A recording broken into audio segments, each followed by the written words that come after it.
Hello. How's it going, everybody? Welcome. We're doing the stream today. We're doing our new player tournament that we like to do every week. Very excited for this one. We've got a few more players than we normally do, honestly, in this one. We've got some people who aren't signed in quite yet, but they got a couple minutes until it's time, I guess. Well, actually, technically, I think it started, so let's go see who we can find first and foremost to get us kicked off.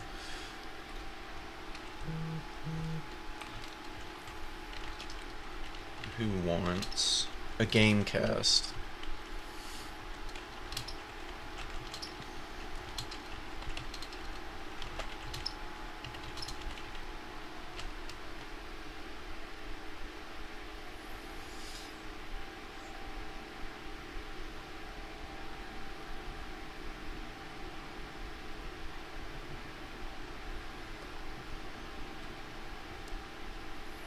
Oh, let's go. Random Cuban hooking us up here.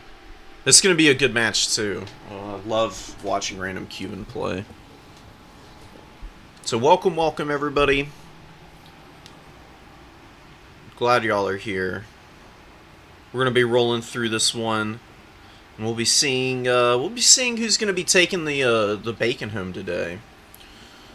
You know, these tournaments, they may be newer players, but they're always really competitive, so I'm excited to get into this.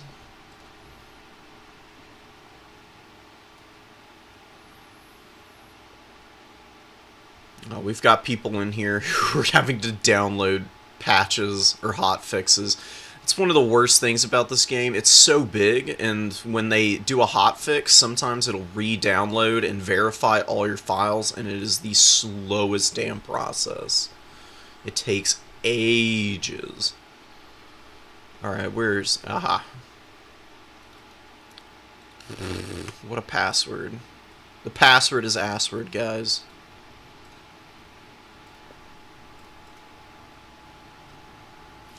Welcome. For those of you who are here, give me just a second. I'm jumping in to check the bracket out. Need to see who's playing, need to see what's going on.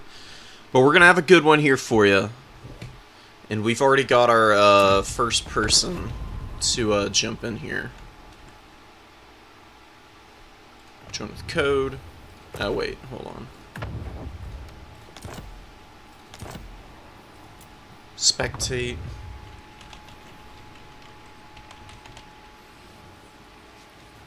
Very cheeky.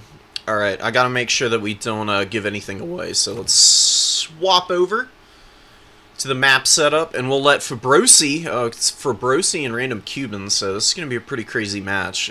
Both pretty good players.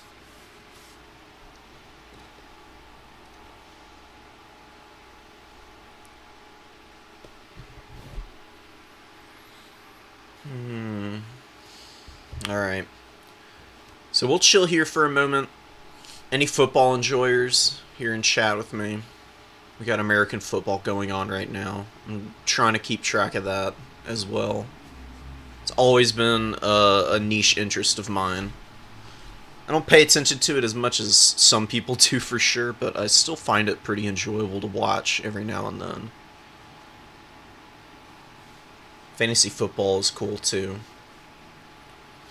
But it's been a minute since I have done anything with Total War Warhammer. I took a bit of a break. I've been playing a lot of Space Marine 2. It's amazing. If y'all haven't played Space Marine 2 yet, go play that. I've been playing some Age of Mythology. I picked up the Retold edition, and I've been playing through the campaign again. I forgot just how long the freaking Fall of the Trident campaign is. I mean, there's like 40 missions in it. And some of them are tough as hell, so they've been kicking my ass a little bit. So I'm going through that. I've been just chilling, jamming. Probably going to stream more Space Marine 2, and definitely going to be doing some Age of Mythology at some point here soon. It's just so damn fun. I played a couple of FFAs. If y'all haven't seen Turin's streams of Age of Mythology, check them out. They did a great job with the game. I'm honestly pretty surprised just how well put together the entire like remake is, honestly. I'm curious to see what they do with re-releasing the Chinese factions, because I was a little surprised to not see them in the game. I thought they would just have them in already, but apparently not. Alright, Fabrosi's ready. Random Cuban's surely going to be ready in just a moment here, and we'll be kicking it off. Until then, I'm going to keep rambling about, you know, whatever I feel like. So, yeah. Go check out the Space Marine 2 business. Great game. Really good PvP, actually. Shockingly well put together and really tactical. There's a lot of team play that goes into the fights in the PvP mode. You can do some pretty crazy stuff, too.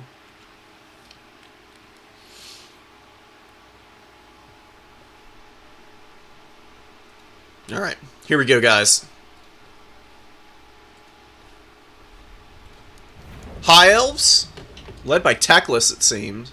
And we've got the Vampire Coast on the other side, so this is a pretty tough matchup for Coast, but they did bring some goodies back here.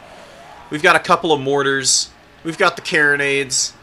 Handgunners back here. Just two of them. Not trying to out-trade the elves in the gun line. Oh my god, what is this?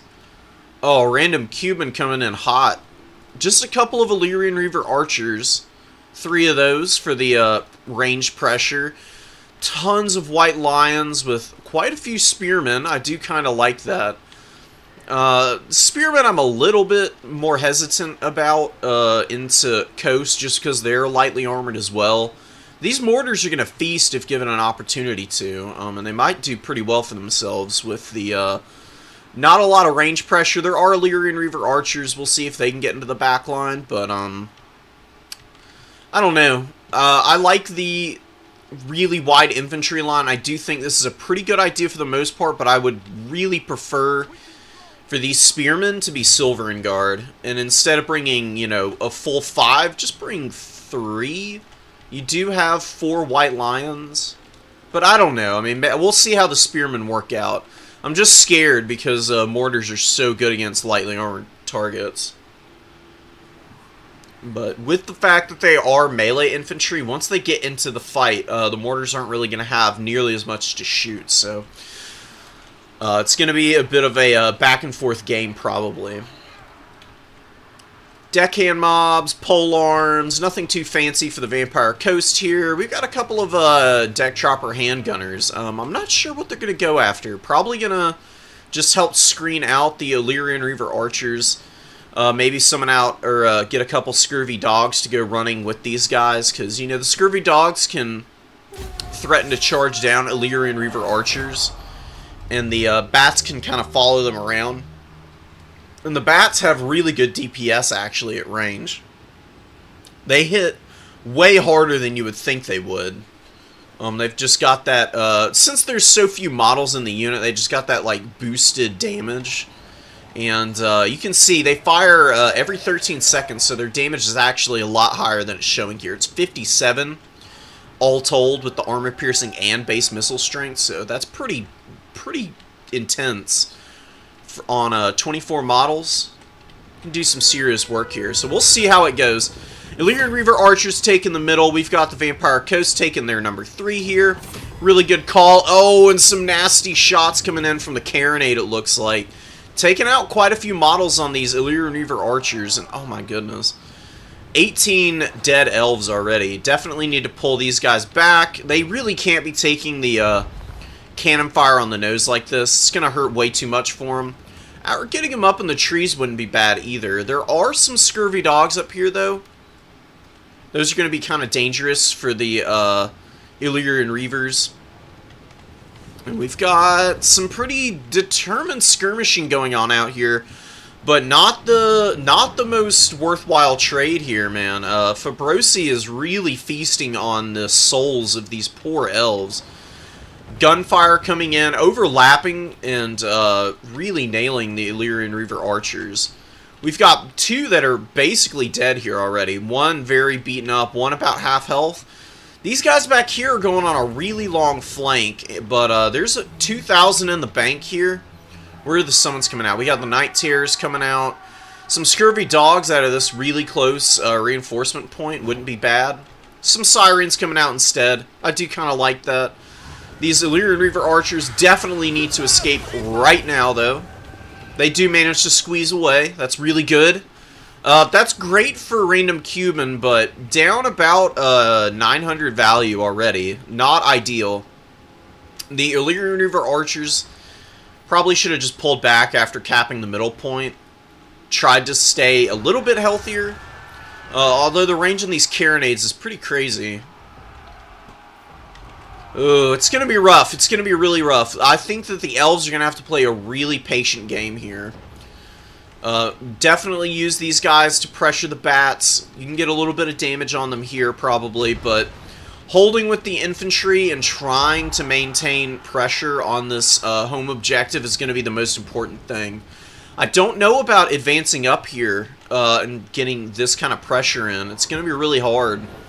The mortars and the carronade, though, really do need to be shut down. They're going to just continue to clear out archers and spearmen and just a variety of targets that they're just going to have an absolute blast wailing on.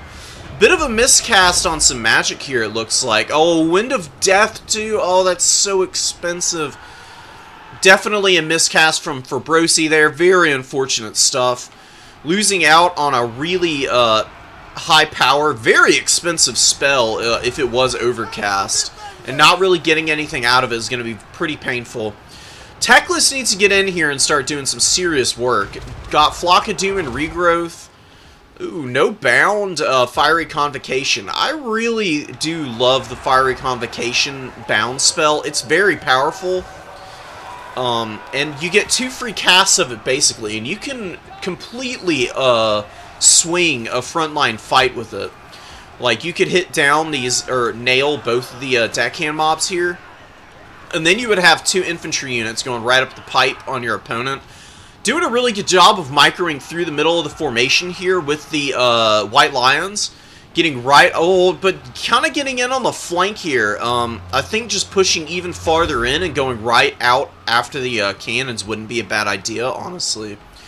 The mortars are pretty unprotected right now. There are some depth guard and sirens on the field, so I do kind of understand not going for it. And we've got a terror route going down on these spearmen, and they're getting terror routed deeper into the formation, so if their leadership breaks, they're going to get chased right off the map from there, which would be very painful. Illyrian Reavers making their way around, getting on a mortar. Nice shutdown on this artillery piece. It has a lot of ammo left, and Fabrosi has a pretty formidable value lead so far. We'll see how it's going to flip around here, if it does at all. It's looking pretty sketchy for the High Elves. We've had some pretty good value trading here. We've got the Night Terrors on top of some White Lions. We got some Spearmen moving in to help them out. I don't know how well that's going to go for these Spearmen either. They're very tattered and their leadership is about to break. They might get terror routed here if they don't outright run, which they end up doing. That's very unfortunate for the High Elves. They've just basically lost 2 very expensive infantry pieces. I say expensive like Spearmen. I mean, Spearmen in comparison to Vampire Coast Infantry, very expensive and elite. Oh, we've got a Sun Dragon coming in. Sun Dragon might be able to really help out here and get some good work done. We've got both mortars shut down. That is absolutely huge. High Elves have a very good chance of rallying here, potentially. The deck droppers could probably stand to go chase off these White Lions here. I know they're a very important shooting piece, but at the same time, chasing down the Lions here and making sure they go off the battlefield while they're routing would be absolutely gigantic. They're getting far enough away that they should rally in a moment. I'm kind of surprised they haven't yet. I guess this guy lagging behind here is preventing that from occurring. We've got Sirens doing their thing, chasing down some Spearmen, killing them off. And Sun Dragon. Sun Dragon looking for some targets and looking for an opportunity here. Look at the chevrons on these Illyrian Reavers. 2 chevrons, 112 kills, 700 value. You do love to see it. Really nice stuff from the High Elves, and flipping that value lead back around, getting control of the number 3 objective as well. Suddenly, the Vampire Coast is the one looking a little bit haggard here. We've got some Rotting Promethean gunnery mobs here. We've got the Carronades, and we've got the Deckhand mobs, as well as some Depth Guard polearms, but not looking like they've got enough punching power here into the late game. Oh, and some War Lions of Trace coming in, and they're going to take these Depth Guard out, man. This is going to be a massacre. These guys have huge AP, and on the charge, they do some really nasty damage. Knocking over all of the Depth Guard on the charge and starting to get their AP attacks in there. They're going to start ripping through the remaining models here in just a moment. Look how quickly they're taking them out. I wouldn't be surprised to see the Depth Guard crumble out here completely, which would be very painful. Oh, and a great Flock of Doom coming in here, hitting the Sirens, hitting the Night Terrors and the Depth Guard, and getting a little on the Deckhand mob here. Sun Dragon following that up here. Not great targets fighting against the Sirens. Doesn't have magic attack on these big dragons here. None of the dragon variants have magical attacks, funnily enough. You would figure that the Star Dragon would, but apparently not. Very unfortunate, but definitely still going to do some nice work here. This is just a big monster. They can do some really nasty work. Even with Ethereal mitigating 55% of the damage from the Sun Dragon, 460 weapon strength is definitely enough to pick models off of these guys. We've got some White Lions closing in on the rear here, as well as another Flock of Doom, man. The Flocks of Doom are really starting to add up for Teclis here. Not a ton of value on this guy, but did just pop a good regrowth on the Sun Dragon, healing it up to full. And getting those really nice Flocks of Doom here in the late game is going to make a big difference for clearing out the Sirens and the Night Terrors on the point here. And definitely going to be flipping this middle objective in a moment, or the High Elves, if given a chance. But I think maybe Random Cuban going a little too hard on this top objective. The Vampire Count summoning out a huge second wave of stuff. We've got the Deckhand mobs, or the Depth Guard with polearms. Gunnery mobs in Depth Guard with the polearms for sure as well. They're capping this objective back up, and the cap weight on these zombies is actually pretty high. They do have full cap weight, it says. I guess I believe it, because they outmuscled the number 3 while all those elves were on it, and now we've got a bunch of nonsense gearing up to happen here. Who's gonna win, man? This Sun Dragon's gonna need to start doing some serious work, because the infantry core is pretty thin for the High Elves, and another Wind of Death missing here. Very unfortunate, man. Fabrosi really needing those to land to really keep this game within range, because it's almost triple cap territory for the Vampire Coast. And they did just lose the middle objective. Gotta retake this as quickly as possible. Losing that is going to be incredibly painful, but there are some scurvy dogs. Moving up onto the number 1 here in the back. We'll see if Random Cuban notices in time. Some Illyrian Reavers are reacting. These are the guys who took out all those mortars. You know, they've done some pretty incredible work so far for, you know, a pretty cheap unit. And we'll see if they can maybe make a hero play here. They do pretty good shock damage, so just 18 models will probably do some pretty nasty work to those scurvy dogs. Fight here in the middle is just continuing to grind out. We've got the White Lions, little isolated, unfortunately, fighting against the gunnery mobs, and very spread out, taking quite a bit of work there. And the scurvy dogs do take some nasty work on the charge there. Pretty good stuff from those 18 Illyrian Reavers. They do break and they are running, but it's giving an opportunity for some Rangers and the Reaver Archers to come out and help support there. Lots of supplies banked up for Random Cuban. Fabrosi bringing in another Carronade. Oh, that's bold. I'm not 100% sold on this Carronade summon. It will probably value trade well enough, shooting at the dragon, which is landed here. The issue is going to come in once Vampire Coast is going to need to move up onto the number 1 objective again. We got some lag. Uh-oh. What's going on here? Not on my end. So Fabrosi or Random Cuban lagging out really badly here. And random Cuban unfortunately drops. Oh, shit. Well, we're probably going to have to come in here and make some kind of call. This game is incredibly close. Vampire Coast is not out of this game at all. That's so unlucky. Damn. Oh, we had such a good fight going in the middle there.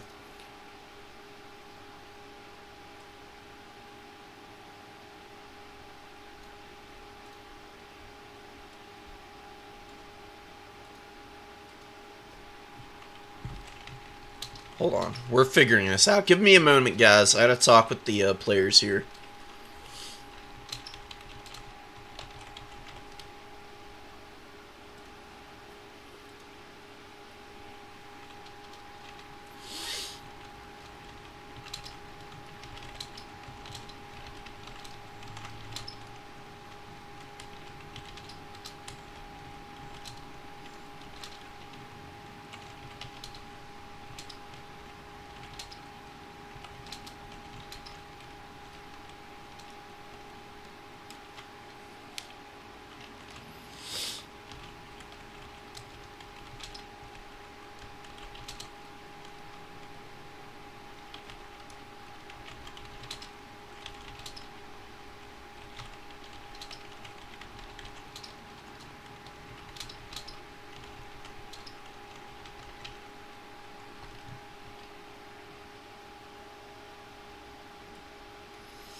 I don't know if I can confidently call that game. Oh, I'm split. I need to go, I need to rewatch this a little bit.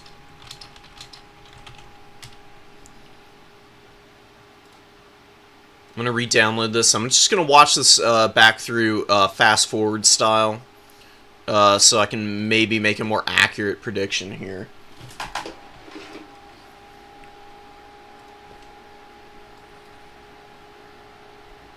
Got downloads. We're going to local files, and we're gonna get into our goodies here.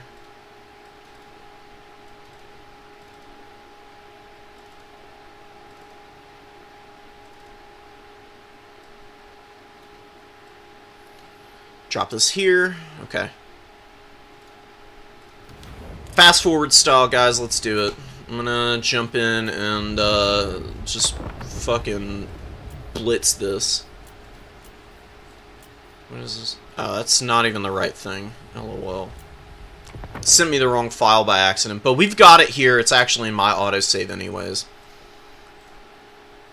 Anybody here in chat have any thoughts on this game? Because I'm going to be honest, I don't love the idea of calling it for either side. I think that the High Elves probably had the advantage, honestly, in terms of points or tickets, but I do think that the Vampire Coast was not out of the game by any means at all.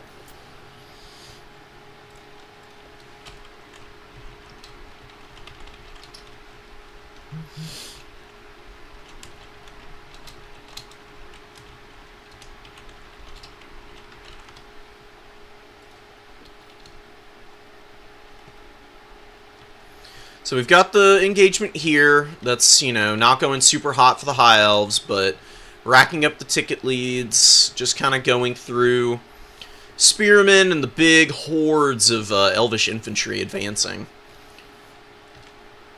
Techless moving around here, chilling, trying to find somewhere to go.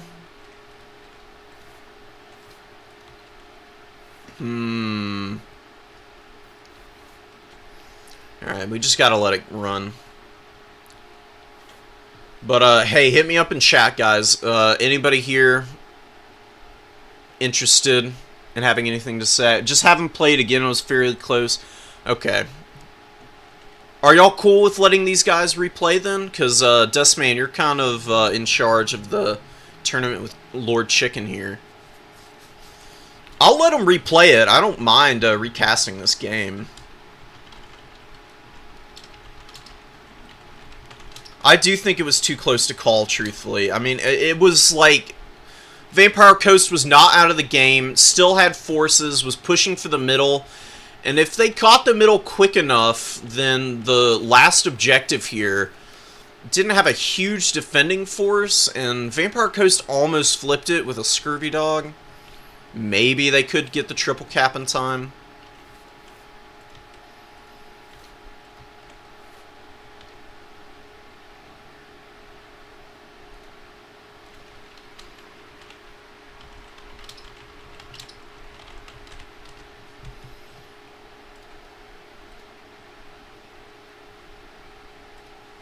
All right, I'm gonna keep the fast forward going for just a second longer, but I think we're gonna have these guys replay this just because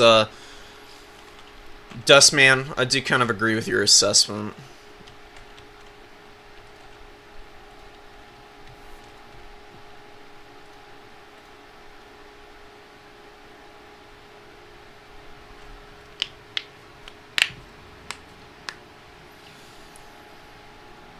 Alright, I mean, it would hold up one part of the bracket, but I really don't think that that's big, I don't think it's that big of a deal, honestly. I'd much rather have the person who deserves to win. And I think both of these players are scrapping hard enough to deserve it. Would come down to who could competently recap the middle objective. That's a pretty good Wind of Death. I missed that one. Collapsing here, gets the middle here, but, you know, it's still looking a little rough. The number 3 is flipping, though, and this is where the Vampire Coast starts to reestablish a bit of a value lead. It was looking pretty scary for a bit, but getting a little bit better. Losing the Night Terrors and the Sirens here, though, is pretty painful, and about to lose the objective, but having the Rotting Prometheans and all of the zombie chaff here to just move up is really nice. The Carronade is actually doing some, this one's doing some work, and then another one came in. Having this Carronade shooting would be a huge help for Fabrosi as well. You have the foe's victory point. See, the issue for the High Elves is that the Sun Dragon is great. Gonna do a lot of good work, but not gonna help much for the caps. And if you look around the battlefield, there's just no High Elf infantry left. I mean, there's some Illyrian Reaver archers, some really tattered units, so I'm purposely trying not to say anything. I feel that. I don't know. Man, I think Vampire Coast has some serious bones for this match, so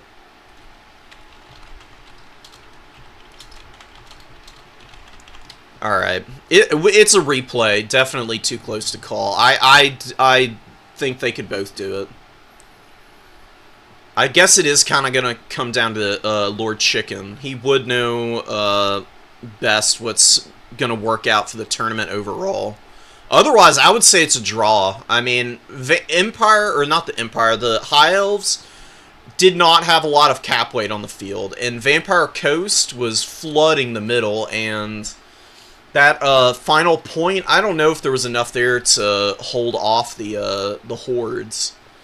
And I feel like there was just enough time for the Vampire Coast to march their putrid legions up there for sure.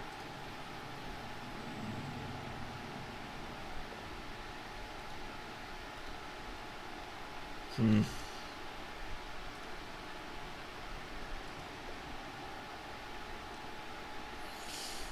mean, we're at how many tickets are left here? Like 1,100 when the game crashed, so that's 200, that's 3 minutes to push thereabouts. Oh no, it's a little bit more than that.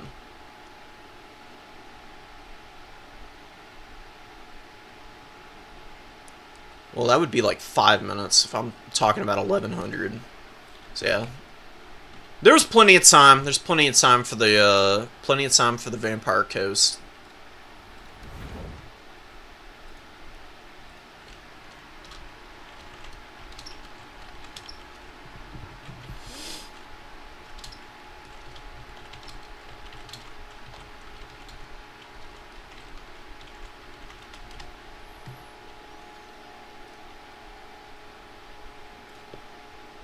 Let's get in here. Oh, we got a replay going here.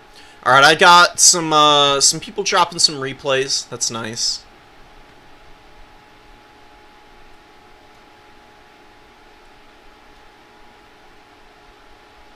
No, LOL.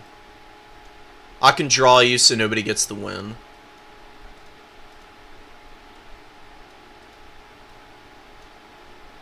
Alright, I think we're getting it sorted out here. So, that's so unlucky. I mean, I think there was some juice left for the High Elves, but the Vampire Coast just, like, rushing down the objective was the next stage, and I don't know if there's any way to keep that much cap weight back. Because the issue is that the Vampire Coast zombies have, you know, regular infantry cap weight. They're not expendable at all. They just march over there, and their HP pools are ridiculous. And there was nothing to clear all that chaff for the High Elves. Like, not enough Rangers, no Sword Masters. Spearmen can win that fight, but it takes them forever.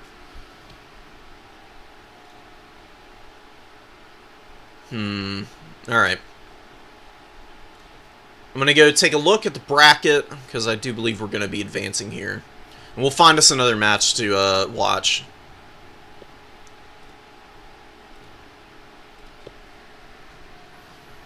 Hold on, guys. We're getting an announcement from Chicken Feed.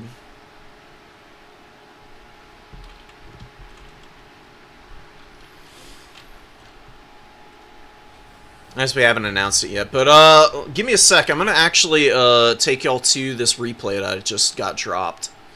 And we'll watch that real quick, potentially. Gotta refresh this now. Replays, autosave. So we got Forex and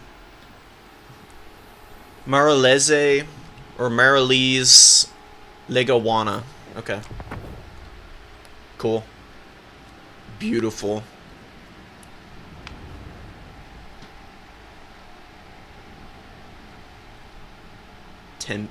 Teamy. That's a pretty wild Zinch build going on here, honestly. I kind of like this. We've got the Exalted Changebringer. We've got some blues. We got a Zangor, Chromatic Abominations, Severed Claw with a regular halberd backing up, and 2 horsemen. So not the biggest army in the world, but you know that's pretty typical for demons. The Tomb King's army is pretty small as well. Not the widest in the world for sure. We've got Nehekara warriors here, some Tomb Guard. You got Arkan on his steed with Buna and Spirit Leech. He's not as good as he used to be. Just because, not because he got nerfed or anything, but because the Kemrian War Sphinx got those huge collision attacks and is just absolutely cracked right now. Arkan gets outshined a little bit by Cetra right now, for sure. Oh, and we've got Chosen of the Gods and the Ushabti Greatbows up here. Almost completely missed those guys. I was like, where the hell's the rest of the army? Skeleton Horsemen moving up as well. These guys are great. Really good answer to the Horsemen here. I got a Spirit Leech being dropped on the Exalted Lord of Change here. And Final Transmutation and Searing Doom are the spells. Searing Doom's really nice for clearing out infantry. Final Transmutation can definitely take down the Chosen of the Gods and the Ushabti Greatbows with a good cast. And also Kemrian War Sphinxes or anything like that that come out, they'll get nailed by this absolutely busted spell.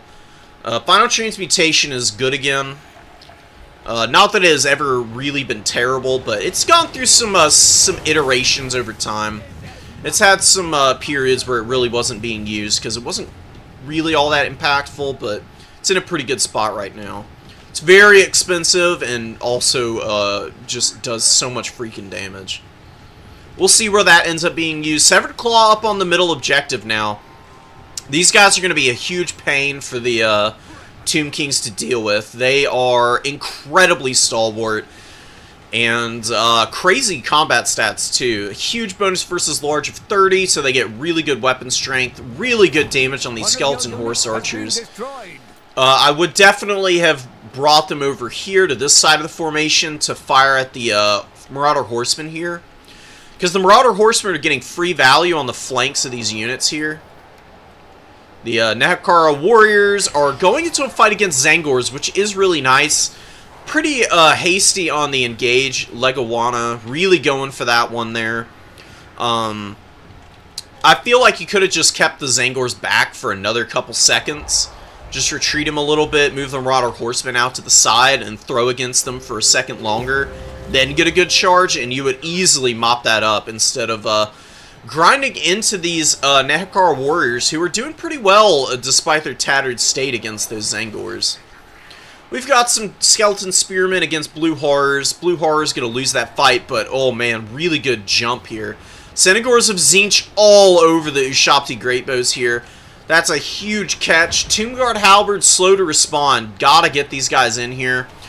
If you ever see if you've got Halberds on the field and you've got a unit like the Senegors of Tzeentch attacking one of your missile units, what you do is you just stack your missile unit on top of the Halberds.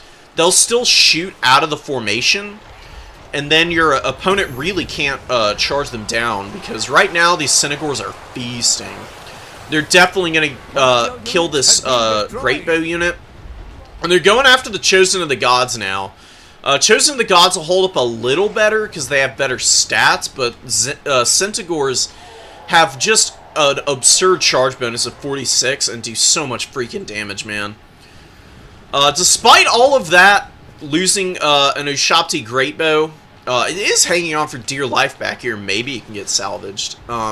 Despite having said all of that, Foryx is still out trading the forces of chaos here. The Exalted Lord of Change is a little beat up right now. Oh, and Arkan comes back here, and enough damage is done by the Halberds on the scattered Centaurs that they do get chased off a little bit. That's a huge catch. Definitely need to follow that up. We've got the Chosen of the Gods gearing up to fire in on these Zangors. We've got the Ushabti summon being dropped here. Really good, well, the Liber Mortis, maybe not super good in this matchup.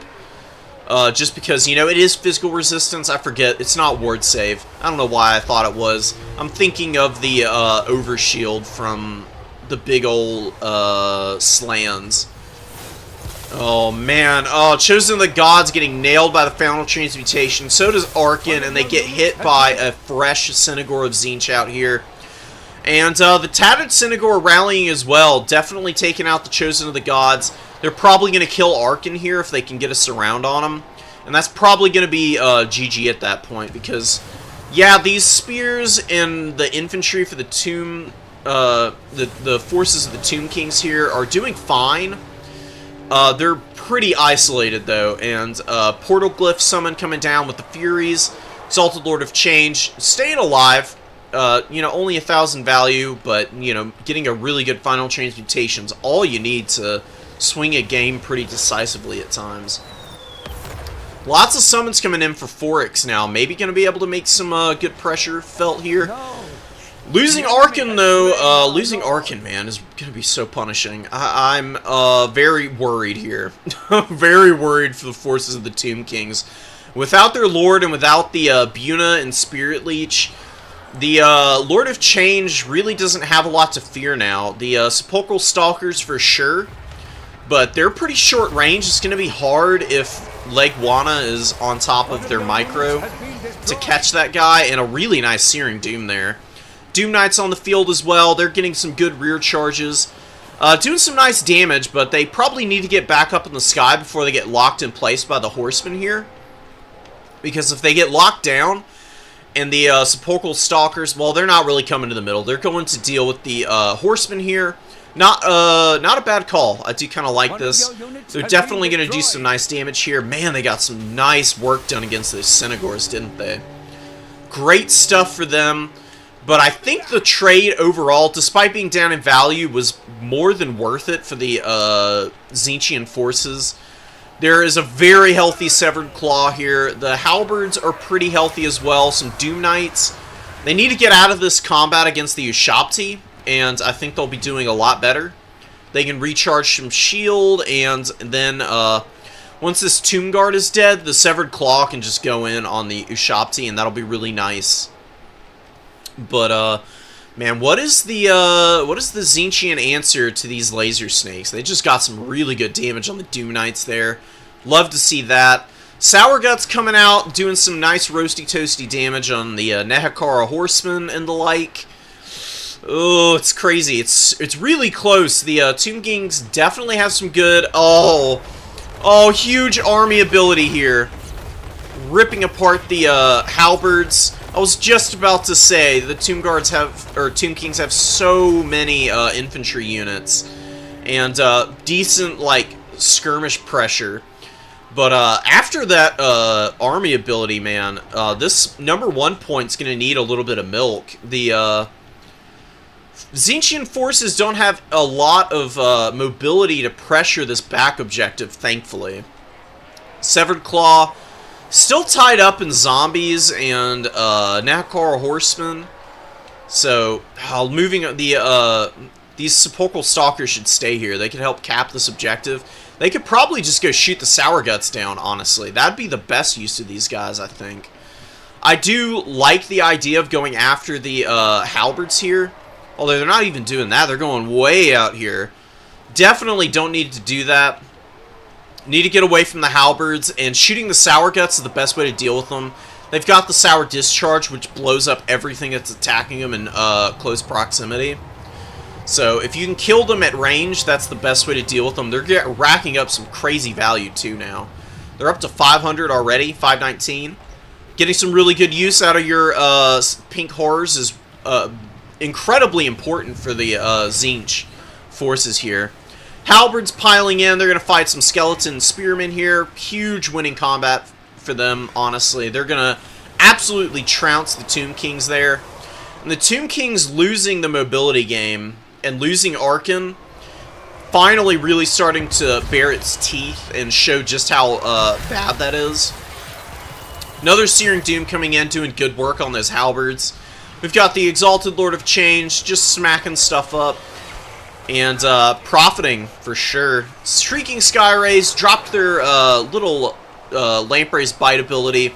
Did a little bit of damage. They're cleaning up some of the Nehekara Horsemen. And if they jump up in here, and they can just get on top of the Eyes of the Desert now, I think. They'll probably take a little bit of damage on the way in, but it'll be a really nice trade. They're much cheaper than the Eyes of the Desert, and they do trade upwards pretty seriously with their bonus versus large that they have is, what, 25? Excuse me, guys. So sorry about that. Searing Doom? Searing Doom does good work against monstrous infantry, but the overcasted version is where the real money is against targets like this. Just the regular casted variant doesn't do nearly as much. Oh man, Shrieking Skyrays do get on top of the Eyes of the Desert, but they get countercharged here by the Carrion.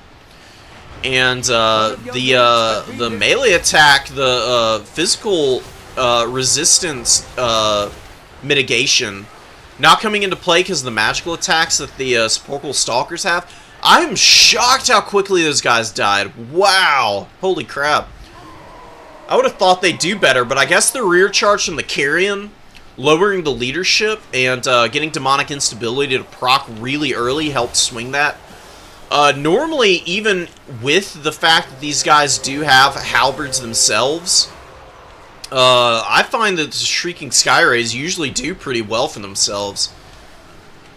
But Doom Knights and Furies, as well as fire coming in from the Sour Guts, and in addition to the Severed Claw, is really starting to grind through the Eyes of the Desert. You got really nice value. 1700's really good. We've got a random Fury out here, not knowing where to go. Could definitely pull that back in and maybe jump on the Great Bow Shopti. Just force your opponent to answer here. Synagores of Tzeentch dealt with very well here. It's a really good call. They did kind of charge into the Spearman hordes, and then they got locked in a little bit by the Horse Archers. Couldn't quite get away and took a lot of damage in the process, but they did a little bit of work here. Did definitely beat up on the Horse Archers some. But the Skeleton Hordes, man. Just pushing up, but I don't know if they're going to be able to get back up to the middle objective in time. Tzeentch is, you know, triple cap territory. I don't even know if they're going to be able to take the retake the number 2 at this point. We've got the Sour Guts and Severed Claw just muscling out to the number 1. That's a really good call there. You know, the Big Chicken, 1800 value, man. You love to see it. Beating on people with the great drumstick. The little staff there. And I think I'm going to fast forward through the rest of this one. Well played by the Tomb Kings, keeping it pretty close, but Arkin getting sniped out early, not great. I don't think Arkin's really the right call, even. I mean, there's literally only magical damage on the Tzeentch roster, so I think that's a little bit of a matchup check, unfortunately. Just worth remembering for next time, for if you're in here. I'm playing the Tzeentch this game. Let's go. You played a really clean game. Favorite faction in Total War? Khorne. Easy. I mean, I play Khorne in everything now. I've talked a little bit about how much I'm loving Space Marine 2. Check it out, guys. Space Marine 2 is sick. The PvP is so good. It's actually pretty incredible how great it is. It's lacking in variety just because there's only 3 maps, which sucks. The game modes are fun, though. The classes are very balanced. They're all really strong. And there's a lot of counterplay and team play that goes into it. So I've just been absolutely having a whale of a time with it. Alright. Let's go see if we've got another replay or if we can jump in here and get another cast going. So we're on round 2. Imagine that everybody is probably kicking off games here. We'll go asking for any spec slots.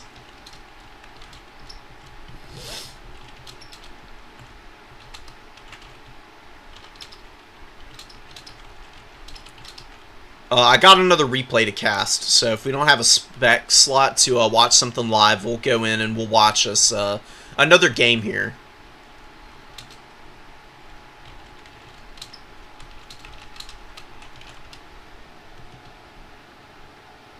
Alright, let's go check and we'll see about... Fabrosian Son of Heaven would be a really nice game. Who got that win there, by the way? I haven't even looked. So, Fabrosi got the dub. So, Lord Chicken Feed thinking that the Vampire Coast was definitely going to be taking that one.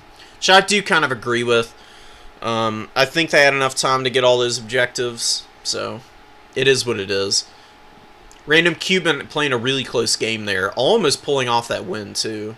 Let's download this just in case.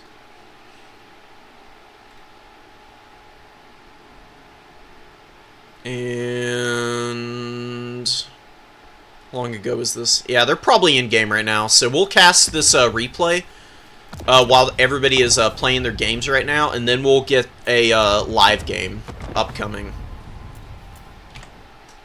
Give me 1 sec. And I'll drop this into my folder.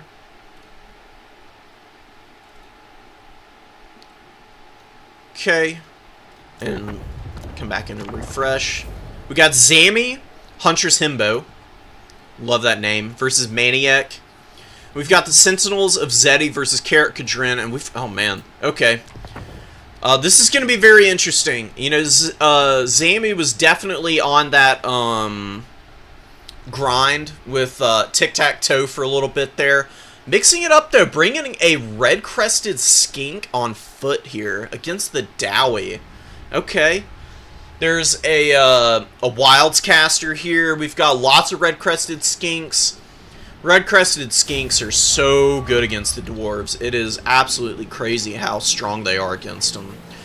They've got a pretty decent melee attack. They don't have a lot of melee defense. They certainly trade pretty evenly into dwarf warriors, but you know, you don't super want to take a frontline fight with the skink cohorts. You want to kind of get around. And what they do really well is kill these really heavily armored, like, Thunderers and missile units. That's what I try to use the red-crested skinks for. Then, in a pinch, they can fight the Dowie Warriors, and they'll trade pretty evenly. It's just, you know, the Dowie Warriors have really good melee defense, and the Red-Crested Skinks can struggle a little bit because of their low melee defense at times. But there's lots of stuff you can do to mitigate that. We do have we have the Goblobber. Oh my goodness.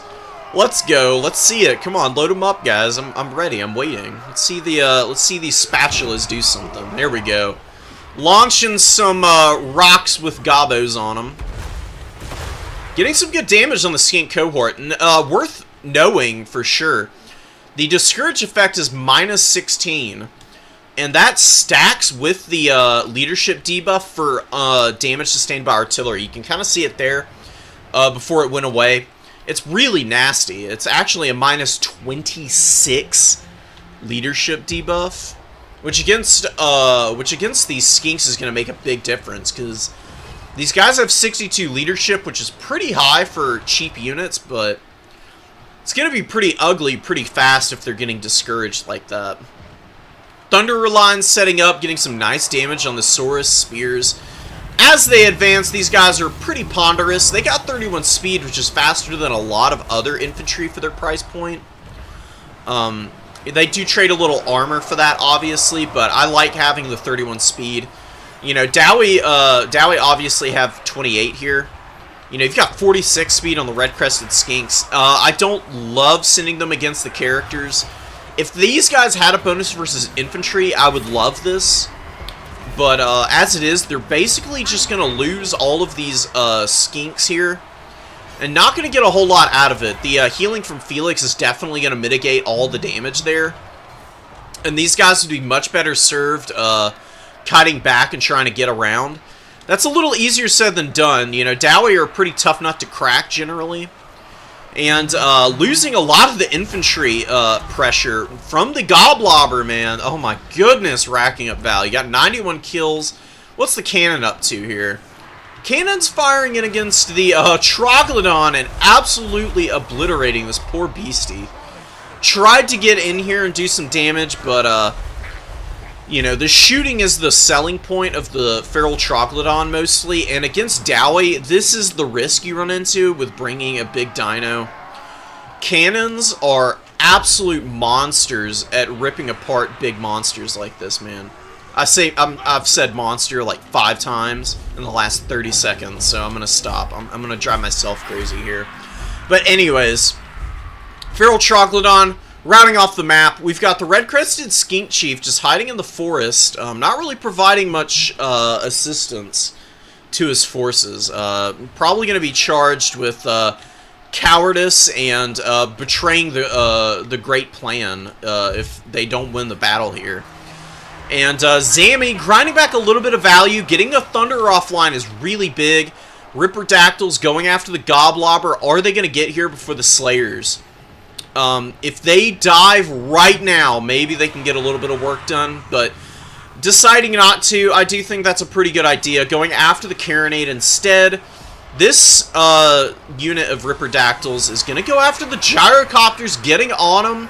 They're going to rip these things apart real quick, and then they can land on the pretty tattered Thunderers. If the Thunderers go down, despite trading poorly in the early game, Zammy might be able to get something done, but the Thunderers do turn about face and get a really nice volley on those Ripperdactyls, who do land. They're getting some really nice work done against those Thunderers.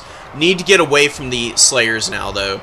Slayers getting into combat, they're going to get wrecked really fast here. We've got a catch on the cannon crew going down, ripping them apart. Need to, well, actually it's probably okay. Only one cannon is online. They can rally and get a little bit of value, but not a bunch just because the actual models are dead. So I do like the disengage there. Yeah, it's tough. Now there's more Thunderers coming out. Not having a ton of pressure here in the back line. We've got one Red-Crested Skink moving up back there. They can definitely do some good work. I would honestly push them right onto the Goblobber. Or actually, they're pretty close to the edge of the range here. So getting on top of these Thunderers here is probably a better idea. So Zami making the right call. Obviously, very seasoned player, somebody who definitely knows what they're doing. But the Goblobber turning attention to these guys, and the discouraging effect making itself known here. Look at how much damage this thing is doing, just killing so many models. Only 400 value, but I feel like its impact has been a little more outsized than that. Tickets are pretty close, and Lizardmen being down 2,000, it's rough, but definitely not out of reach. The big dino here is a lot safer now, really doesn't have a lot to fear because the cannon is gone. The crew is back here, and they could recrew the single cannon. It would still be worth it, probably. Skink Priest has been dropping Flock of Doom, doing a little bit of work, but not the most in the world. Honestly, against Dowie, Flock of Doom and stuff like this is way worse than just bringing a Skink Priest with just Comet of Cassandora and overcasting it onto blobs like this. If you got an overcasted Comet on this blob, I mean, that's how much value here.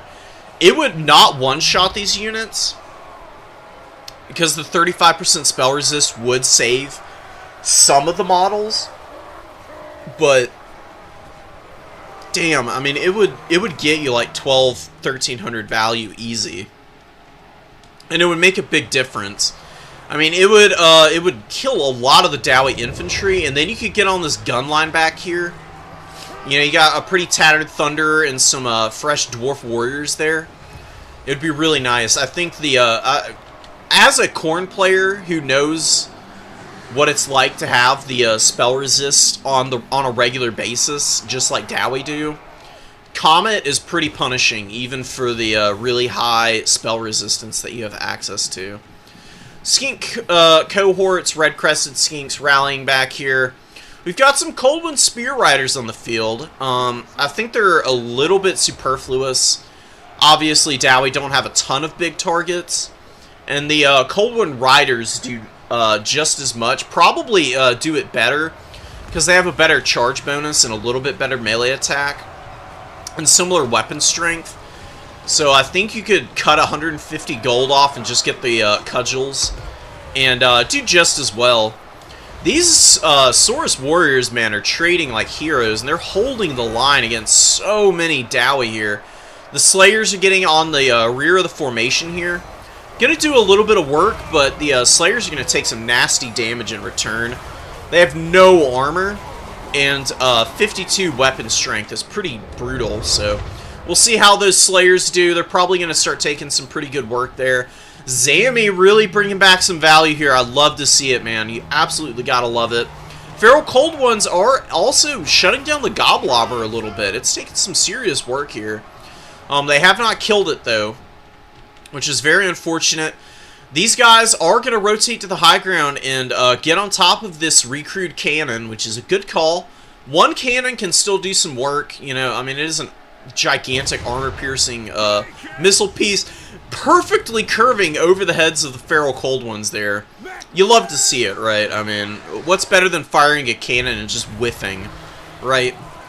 Gyrocopters, not having any orders. Maniac definitely needs to get on that, because he is in danger of losing 2 objectives here in just a moment. We've got the Feral Cold Ones pretty much uncontestedly capping the number 3. Slayers, Thunderers, more Thunderers, Dowie Warriors trying to get up to the middle, but there's a lot of cap weight coming in for the forces of the Lizardmen. They could leave these cohorts here. They might, well, I don't know. I actually, maybe moving them up to the high ground here, because there are some Quarrelers coming in. The Feral Cold Ones can go jump on them now, do some nice damage to him, and then the cohort can probably just hold and cap. Oh, don't leave it, Zami! No! Oh, that's huge. You gotta make sure to cap objectives. I know that pressure is important, but getting this cap here would have been really nice, and you're already killing the Goblobber here. Goblobber is pretty much dead in the water now, And not capping this number 3 is probably going to bite the Lizardmen really hard. That's a double cap. You can hold it pretty capably, and these Quarrelers are probably going to get up here in time and stop any cap from going in there. Ripperdactyls are back out on the field. They've got some good value. They did kill a gyrocopter out here.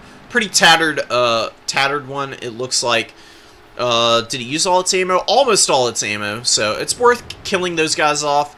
Definitely get on these Quarrelers. Help out these feral cold ones. They can get some good work done, but they're not going to kill this Quarreler unit before the Dowie Warriors get here, and then you can double team the Dowie Warriors. I just wish he had capped this. If he had capped it, he would be winning really hard right now because it's getting close to triple cap territory.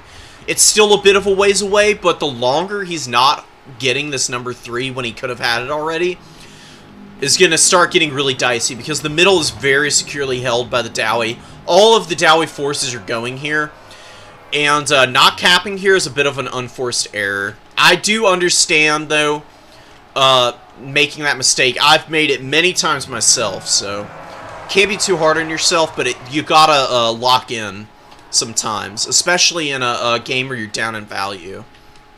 It's never out of reach. So, Lizards just fighting. We got some skink cohorts. The red-crested skink chief finally in combat. At least, at the very least, not going to be called a coward at the end of this match. And the skink priest is actually fighting the gyrocopters. I kind of like this, including this guy here. It's a pretty good move. Doing some really good damage. Taking out one gyro here. Probably going to keep killing models off. Doesn't have AP and pretty low weapon strength, but these guys have 6 melee defense, so pretty much every attack is going to be hitting. And, oh man, look at these poor Dwarven war machines. Falling to the ground ignominiously. In defeat, Saurus Spears holding. We've got more red-crested skinks coming out. Saurus Warriors in the best fight ever, man. Saurus Warriors into Slayers is perfect, man. They're going to beat the brakes off those guys. Thunderers shooting at the Ripperdactyls. Ripperdactyls jumping on top of them. And this number 3, very overwhelmed now by Dowie. And the triple cap is on. I think that the forces of the Lizardmen are a little bit too out of it at this stage, unfortunately. Getting some nice picks in the backfield here, but not quite able to break that Dowie box in the early going is definitely pretty painful. Not capping that number 3 is also a bit of a mistake. Not as big, not a huge. I mean, this is the bigger mistake than not getting through the box. But you know, it's always little things compounding on one another that lose you a game. And Zami played a really close one here. Did a really good job of scrapping back after losing that initial engagement and you know, kind of losing out on value for free with the Feral Troglodon here. Getting countered heavily by this cannon. All of that being really painful and adding up over time, but nothing to be shamed by in that performance there. Just some stuff to keep in mind for next time, for sure. Alright, guys, I'm going to go check the bracket. They should be in the next round by now, or close to it. Yep, they just finished up. There's one game left. Maniac and Cyber Chaha? That's how I'm going to pronounce it. Battling to the death here. Once they're done, we'll have some more games going. Oh, and we got a ton of downloads. Oh, thank you, everybody. You love to see it. Huge replays. I'm going to try and cast all of them. I might not cast every single one today. I'll probably do some matches over the course of the week, because I'm definitely going to be playing some Age of Mythology and Space Marine 2. Because those are both really jamming with me right now, and it's kind of a waiting room for me personally. As a Khorne player, I'm waiting for the next DLC mostly. You know, I've played a lot of games this season. I'm pretty satisfied where I'm at, but keep replays coming, and I'll do those over the course of the week, because that's really fun. I love seeing the builds that everybody comes out here and brings. So yeah, this is what the leaderboard's looking like. So y'all can get a good look at it. Hello. No, don't do this, OBS. Why? Don't crash. Okay. We're good. I'm just panicking for a second there. So we've got Sirkia at the top, Scrambled Egg right below. Alexander Nuts hasn't played in a while, but 4 tourney wins is pretty amazing. Pretty newish player. New to this, not new to the game, obviously, but new to the multiplayer scene this season. Did amazingly, so get in there, learn your factions, get your map knowledge down, and you too can be up here, even as a newer player. Alexander Nuts is just an absolutely cracked Dowie main.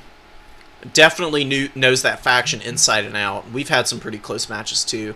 I'm all the way down here. I'm at the 13th spot, which is respectable. I got my first tourney win this season. That's what I'm hanging my hat up on this time around. We've got F-Pod, Hitman Hippo rounding out with Solo Spaghetto rounding out the top 16 there. So I'm curious to see if I end up in the Community Clash. I'm not going to be playing a whole lot more tournaments this season, honestly. I think I downloaded this. I'm going to mess around with the replays real quick so that we can jump in and watch some stuff as we go along. Replace. We'll close this. Let's go make sure that the, let's see if the bracket's advanced now. Should be about done. So many tournaments on the screen. Ah, overwhelming. There we go. September the 15th. And, yep, okay, all the games are done. So we're going to be going to the next round in just a couple seconds here. And we'll probably... I just got to see who's playing, honestly. I'd like to do Son of Heaven in Cyber if they end up playing. I want to do some of these guys who are at the top of the Swiss points right now.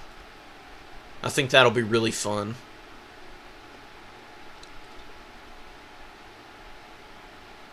YouTube is not receiving enough video to maintain smooth streaming. As such, viewers will experience buffering. Are y'all experiencing buffering right now? Because it looks okay to me on screen right now. But I don't want y'all to be suffering through it if shit's not working right. Let me know, though. And I'll do what I can to fix it if there is any problems.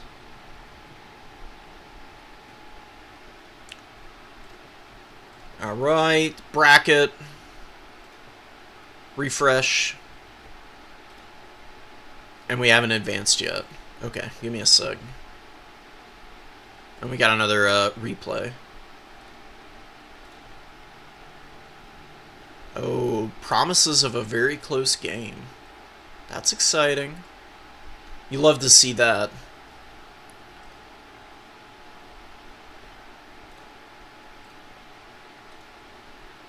Round 3 is up. Perfect. Let's get it rolling, guys. Alright, so we've got Tima and Cyber, Chaha. And we've got Son of Heaven here versus Kunare. I'm not pronouncing the whole name. I'm going to fuck it up, and it's going to be really embarrassing. But I do love it. It's very unique. Hell yeah. Alright, we'll go, let's go find Son of Heaven. Where you at, bro?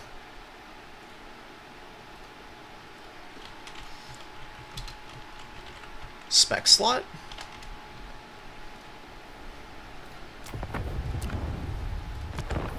No, not replays. Alright. So... I'm gonna go flip it over to the stats so y'all can just kind of scan through that while I'm sorting out what's going on with the matches here. So we got us a code. Spectate. What's the password? Oh yeah, the classic. We got a 123 password out here. Let's go.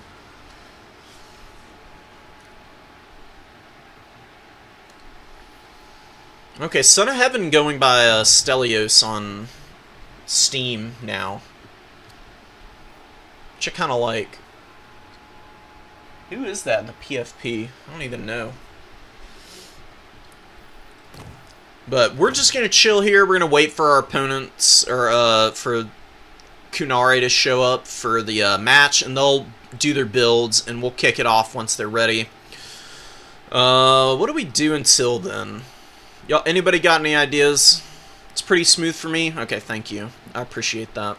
I don't know why it's telling me that. I don't want it to be lying to me, and I don't want it to mess with y'all's viewing experience. OBS says everything's fine. YouTube is the one that's having a problem. Yes, Kunare with the anime PFP, so you know it's gonna be a good match now. Alright, guys. Let's rally up the squad, and, I don't know. Let's talk about the current faction statistics. I feel like Dark Elves are probably the weakest faction, honestly. I think Greenskins, like, just nobody plays them. You know, the good players who do play them, I find the matches I play against them, they can do some really good stuff with them still. They're not as strong as when Wurzag was giving, you know, map-wide WAs on a cooldown, you know, every single cast. That was terrifying. That was definitely overpowered. But I don't think they're this bad. I don't think they're 36%. They're probably closer to like 40% overall. They've got some pretty good matchups still. Dark Elves, I just don't know about, man. I don't see Dark Elves doing well anywhere. And you can see here, they've got even matchups at best across the board right now, and they've had quite a few games played. You know, not as many as, you know, some of these factions. I mean, Khorne up here with fucking goddamn over 350 games played this season. 354, if my math is not completely borked. That's a lot of games. So Khorne is, you know, Khorne is where Khorne is always at. Middle of the pack, some really bad matchups. Slaanesh, Wood Elves, pretty rough. High Elves, I don't think is that rough. I think High Elves are doable. Skull Cannons kind of flip this matchup around a little bit, in my opinion. I'm always going to be out here banging the drum for my Skull Cannons. Chaos Demons, that's a pretty terrible matchup too. I agree with that. Kislev being a little bit closer to even is pretty good. Skaven's rough, but, you know, it's a rock, paper, scissors type deal.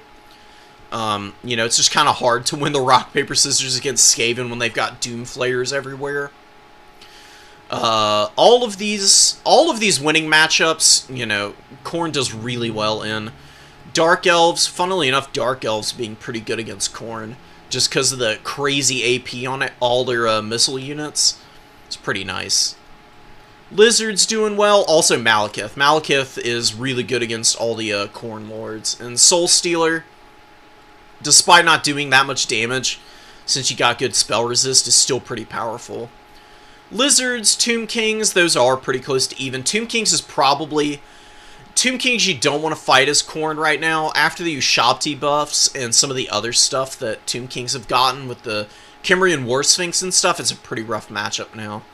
Probably not quite 50-50 since that patch did happen kind of in the middle of the season. It's probably closer to like a 65-35 with the Tomb Kings on top now. So that was probably way down here. But yeah, Khorne is a 50-50, who would have guessed. And Warriors of Chaos 50-50, but I think this is a little more favored. And I think Khorne has a good matchup against Beastmen. If you can just not get absolutely obliterated by Centaurs, you know, you gotta make sure you've got lots of Furies, Flesh Hounds, and maybe a Skull Cannon out. You can do some pretty good work against Beastmen. Alright. Match is beginning. Oh my god, we got Epidemius out here. Let's go. Chaos Sorcerer on the field as well. So Stelio's coming in with something pretty wild. Well, we've got Kunare over here with a much more conventional build. This is what we saw a couple games ago, basically. No Severed Claw, but having the Knights of Immolation instead. Really fun stuff. Alright. We're eating today. Oh, come on, let's load in. I'm so antsy. I want to see this game go. I want to see what Epidemius can do against the Zinchian trickery. I've never really even actually cast a game with him in it, now that I'm thinking about it. Epidemius is a really cool, like, campaign unit, but really quite haggard in multiplayer. But maybe, just maybe, Stelios knows something we don't, and is going to be able to pull off some shenanigans here. I mean, at the very least, Epidemius is going to be able to lock an objective down pretty capably. Got decent armor. Any weaknesses of any kind? No, but some missile resist is nice. And it's not like the Zinchian forces here have any, like, outrageously powerful forces on the field. There's a war shrine. Oh my god. What's going to be going on with this here? I'm so curious to see what the war shrine does. I wonder if Kunara is going to be doing the, obliterate your blue horror cheese. I wouldn't recommend it, honestly. Because blue horrors are pretty crap in melee. They'll get killed by, you know, pretty much anything on the Nurgle roster. Plague Toads especially. And we got the Barons of the Bog in the opening here. They will be a little vulnerable to the Horsemen. But their good armor values should help keep them pretty healthy. They do actually have 80 armor, which is very important to know. I don't know why I assumed for a long time that they were a low armor unit. Probably because the models themselves are quite literally naked. You know, I mean, there's literally not even a scrap of armor on these guys, but they've got 80. Curious. But, you know, regardless of my ramblings, we're kicking it off now. Epidemius is very bored and doodling on the battlefield. I don't recommend it, guys. You should probably pay attention to what you're doing on a battlefield. Knights of Immolation flying overhead, looking for some gimmies. Nurgle Sorcerer, not the best target, but, you know, if they catch him and maybe get something a little bit more powerful up here, they could do something. But he does a good job of, you know, putting the schmoves on. Stelios with some nice movement there. Keeping the Sorcerer from getting caught by the Knights of Immolation. They don't have AP, but their good combat stats would definitely chip in on the health a little bit here. We're going to see it. Searing Torment about to come down. Really good use of it. Nailing those Plague Bearers. Oh, but taking a fat volley from the Exalted Plague Bearers in return. But only losing the shields, really. Just 60 HP taken off those guys. They're going to be doing pretty nicely for themselves into the future, probably. Just definitely need to stay back and get those shields back up for re-engaging. Or you could, I don't know, maybe move around. Hit these Chaos Warriors. I don't love the idea of landing here. I think it's a little over-hasty.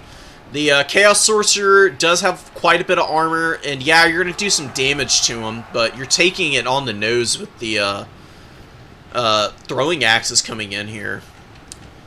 So let's see what's going to be happening here. We've got some roasty, toasty action on the Plague Bearers. Blue Horrors firing in pretty nicely. Chaos Sorcerer, Lord of Tzeentch, chilling on the high ground on his War Shrine, waiting for any and all comers. If I were Stelios, though, I just wouldn't take that engagement. Just take the number 1, and you can probably control this number 2. There's not a lot of mobility for Tzeentch out other than the Knights of Immolation. The Horsemen, they're out on the field, but they're pretty occupied with trying to control the Nurgle Horsemen. So I think if you crept up a Warhound here, just got right up on the number 3, that would be really nice, honestly. You could definitely do some really good stuff there. Oh, the Changebringers with a fat volley on the Exalteds here. Nailing those guys, man. Oh, vicious damage. Chaos Spawn Summon. What the hell is this? Who's got a Chaos Spawn Summon? Oh, Sword of Change. Right? Yeah, Sword of Change. I forget. Forgot about that on the Sorcerer Lord of Metal. You don't see him too terribly often, so... getting that out's really nice. We got Sands of Sickness going down. And, yeah. Oh, melee damage reflection's pretty nice, too. Fury's coming overhead. They're going to chase the Changebringers down. It's a good call. You've got two guys here. You should just turn and fight. The Nurgle throwing axes are the second best in melee combat because they have good melee defense. They got 31 melee defense. They'll probably beat the Tzeentch horsemen here if they just both fight. So, you know, a little bit of a mistake. Really good intercepts here. The Chaos Furies and Knights of Immolation helping to peel the Nurgle Furies off of the Changebringers, doing some good work there. Stelios and Kunare trading very evenly here, but it's going to be rough, man. It's going to be really tough.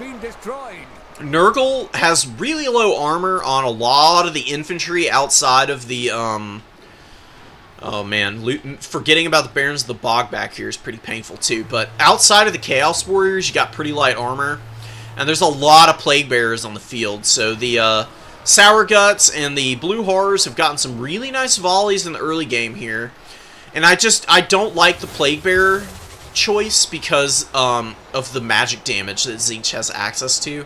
There's way too much magic damage to be bringing all these guys out at once. You can bring like one or two Exalteds, and they'll do really nice with the, you know, the little Holy Hand Grenades, the putrescent Death Heads that they throw. That'll do some really good work for you, but other than that, I think you should leave them at home and just bring a bunch of Chaos Warriors, because Tzeentch does not like getting armor checked. Armor check and Silver Shields make Tzeentch upset, for sure. Losing out on the Marauder Horseman fight is a little unfortunate. Lots of damage on these guys.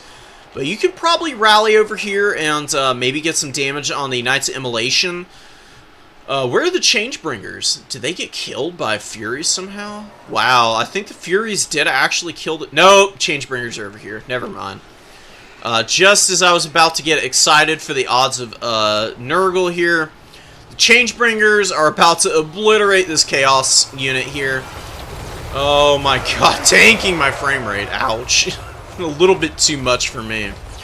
But yeah, they killed like 20 models there and instantly routed these guys. So good night, sweet prince, in that regard. And the middle objective is getting really ugly. A Tzeentch army ability has already come down, it looks like. It's about to fade out there. But did some really good damage against the Pestigors and the Exalted Plague Bearers that are here. Final Change Mutation as well is going to be doing a stunning amount of damage to poor Epidemius here. He's also getting hit by the Changebringers. And I think it might be game at this point for poor Nurgle. Trading okay in the early game, but man, the range pressure coming in against the Plague Bearer hordes is starting to get pretty bad. And did get the Nurglings up here. I do like that. That's also a good decision. Nurglings are cheaper than Warhounds anyways and have a full cap weight. So that's good. Barons of the Bog moving out there to try and help out. Epidemius desperately trying to survive. Does get a fleshy abundance. So got a little bit of health back. Didn't die. We got Pestigors here. But 11 units versus 13, and a lot of those 11 units on the field are beaten up really badly right now. Lots of Zangors out. Got the Knights of Immolation, who are looking pretty good here. About 1,000 value on these guys. The poor Furies, man. They're trying, but it's just not enough. Changebringers. And herein is another thing that you can do with Changebringers, is exactly what Kunare is up to.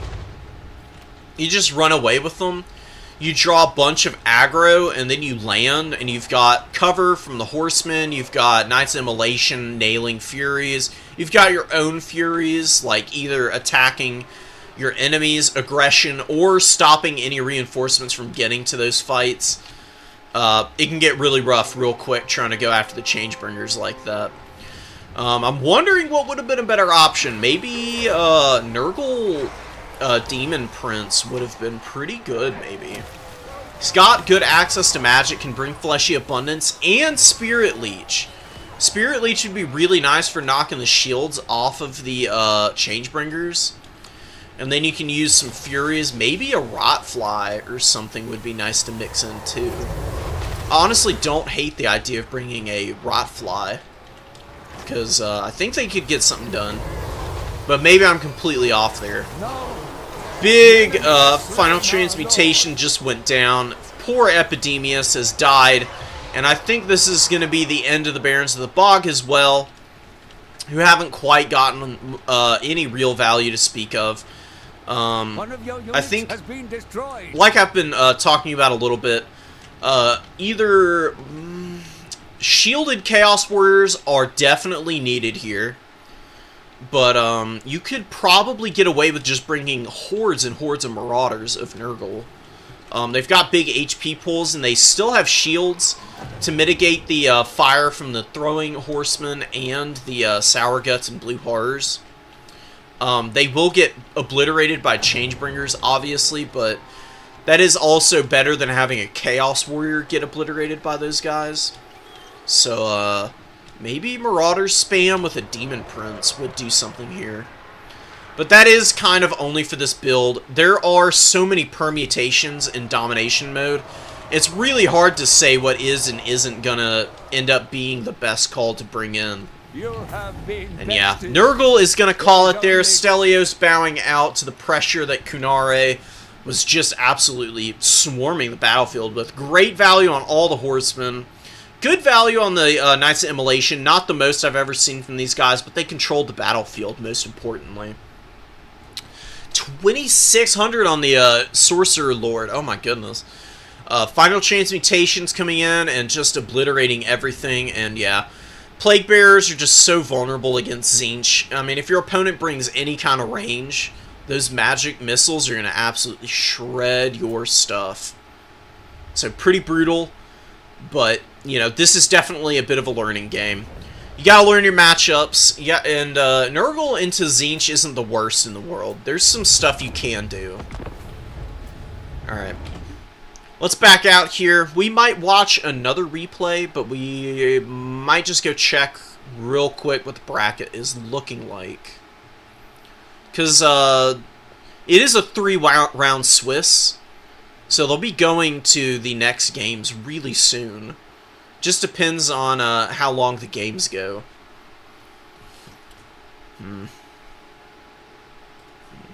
I think I'm going to wait. We're going to wait so I can get some live casts for the semis and everything. For more like versions of Nurgle.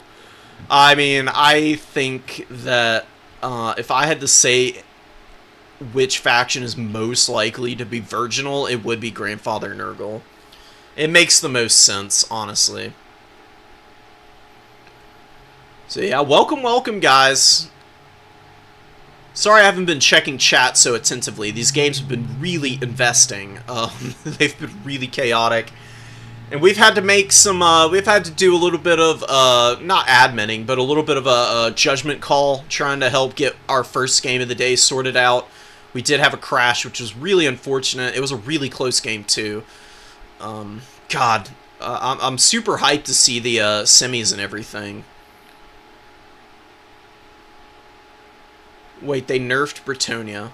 They have buffed Bretonia, and then they've kind of toned down some stuff for Bretonia. But, I mean, the reason you don't see a lot of Bretonia is just because, I mean, honestly, they're good in certain matchups. But, you know, a lot of the matchups they're good in, as you can see, are also factions that are either closer to the bottom or really niche. Vampire counts are much better than 42%. Nobody plays them except for Scrambled Egg at the high level, and Scrambled Egg just wins so many matches with Vampire counts. Losing to Skaven makes sense. Chaos Demons makes sense. Nurgle makes so much sense. Nurgle is just crazy with those Mortis Engine effects. Just as good as the Vampire counts. I don't agree that Khorne is a losing matchup. I think if the Vampire Counts player knows what they're doing and what to bring, Khorne cannot beat Vampire Counts. The Mortis Engines and Corpse Carts just out-heal and out-damage you passively, and it just sucks. It's so brutal. I really do hate having to go up against Scrambled Egg on the Vampire Counts as Khorne. It's just brutal. I still haven't figured it out. I've tried so many different things, and just none of it works, seemingly. If anybody else has any idea, let's go. Only joke in good fun, of course. I mean, honestly, truly, you know, that's just how it is.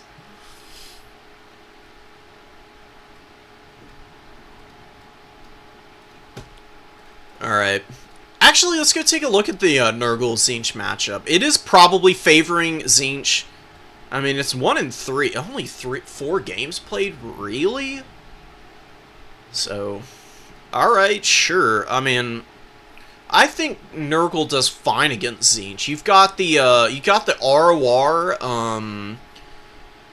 Plague Mortar deal. The Soul Grinder, yeah, the Noxbringer. The Noxbringer destroys ammo and would be pretty good against Tzeentch because it's really long range. You don't see Tzeentch Soul Grinders terribly often anymore, so that's the big pressure piece against the Noxbringer. You could just run around and blow up all the ammo for Tzeentchian units. And then, you know, has pretty good armor and can definitely go in and fight and not get killed by pink horrors immediately, at least. Will definitely take damage that's not insubstantial for sure, but I think Noxbringer... Let's actually just go build a damn army. I don't know why I'm talking about it so much. I can just show y'all what I think would be good there. Alright. Where is it? I love that they added Skirmish vs. AI for Dom mode, because now you don't have to make a multiplayer lobby to just go in and theorycraft. It's so nice. So, my thoughts. The Chaos Sorcerer Lord of Nurgle is always good. This guy is just so consistent. Really incredible. You could bring Rancid Visitations and Stream of Corruption, I think. Rancid Visitations can nuke the Lord if it's not something super scary, and it can also hit the Changebringers and do a bunch of damage too. That's not the best target for it, but it is still going to do some pretty good work. What else would be nice? Because you do have to account for the Changebringers. If you don't account for them, you auto-lose. If you do bring some stuff to counter them, you can do pretty well. Maybe Plague Drones. Plague Drones with some Fury support. Probably want to bring a couple of Furies in the opener. No, that's not the opener. 1 or 2. They're just so solid. I don't know how many throwing axes you want to bring in this matchup, because they do get hit pretty hard by a lot of the other stuff that Tzeentch has. Definitely bring the Noxbringer. And just lots of shields. I don't hate Nurglings, but I don't think they're great. Maybe a Forsaken or 2 would be nice. You can only bring 1. Damn. Couple Nurglings, then. Something like this for an opening wouldn't be bad. Hot take, I think that Nurgle Forsaken are really good. They've got better melee defense than all the other variants. They've got poison and, you know, still got good speed with the frenzy and immune to psychology, so they can certainly do some work in that regard. You can probably bring an Exalted Hero on a horse here. Nurgle Goon Squads are always really good. It's a shame that they can't fly, though. They would be amazing in the sky. Plague Ridden, not, you know, worth bringing. They're a hybrid caster. They're not going to do great on their Rot Flies against the Changebringers. What else do you bring here? Couple Toads. I think Barons of the Bog are a nice idea, but probably a little vulnerable. I think that the Plague Drones will do pretty decently. These are a little experimental, so take this with a grain of salt for sure. Take everything I say with a grain of salt and just experience it yourself. This is what I, personally, as somebody, think would be pretty nice. I don't know how well it would work. I think it would do okay. I don't think it's, like, spectacular. It is still a hard matchup, no matter how you swing it, but I think this would give you better odds, and it isn't unwinnable. Probably just more Forsaken, truthfully, man. Maybe, like, 1 Exalted Plague Bearer. and you just got lots of aggressive pressure, which is, you know, seems counterintuitive for Nurgle, but it, you know, against what Kunare brought, this would definitely perform a little bit better, because you've got stuff to go and shut down in the pressure. Forsaken can do pretty well against Zangors as well, and you just don't have nearly as many stupidly vulnerable units, because yeah, Marauders don't have good armor, but they do have a shield that's more than makes up for losing 20 armor. You know, armor does give you exponential gains on its protection, but not when it's only 35 and 15. I mean, it's not going to make enough of a difference to really matter against the blue and pink horror fire. Alright. Bracket. I think they are... Oh, wow, they just finished. Perfect. We got another match here to download. We got one more here. Perfect.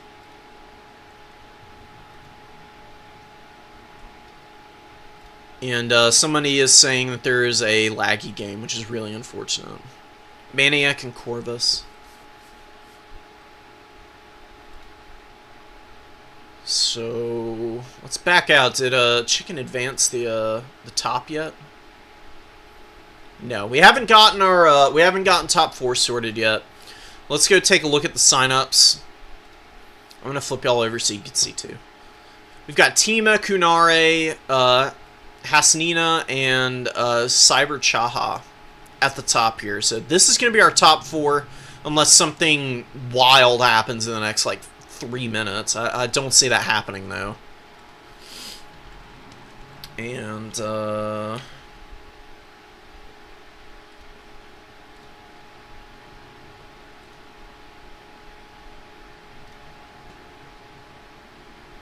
gonna go ask, where is he? Chicken. Where's my chicken? Lord Chicken.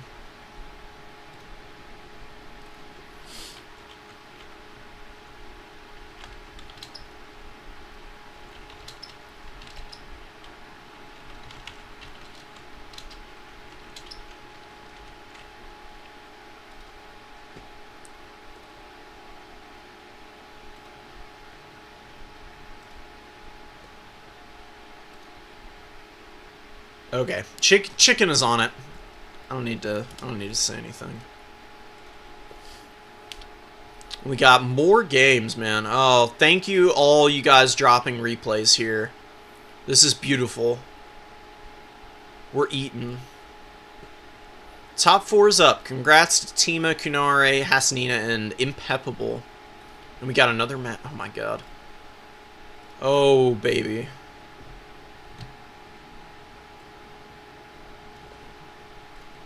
Let's move all these to my folder real quick. Oh, come on.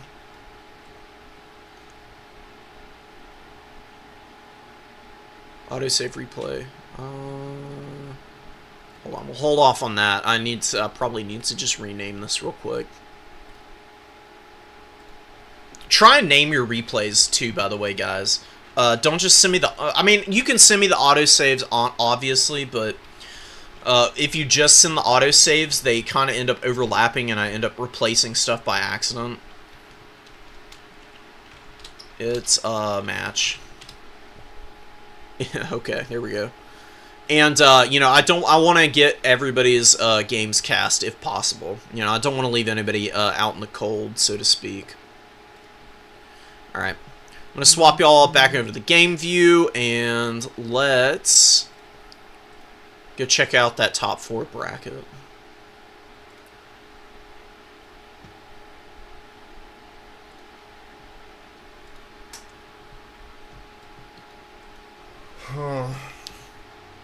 Cyber Chaha and Kunare, or Hasnina and Tima.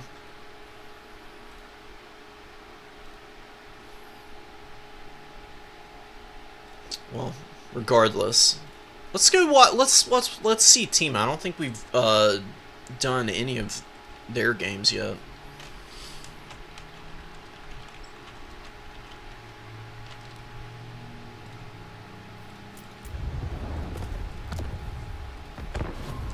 Alright. We're gonna get set up here. Oh, here's Tima. Found the room already. We just gotta wait for a response on if they feel comfortable with opening up a spec slot for us. I'm gonna also go double check and make sure all the replays are in here. So Zamir versus Maniac is in here 2 times, so we're gonna delete 1. We did also watch that game already, so we've got this one down here. Yeah, man. Oh, wow.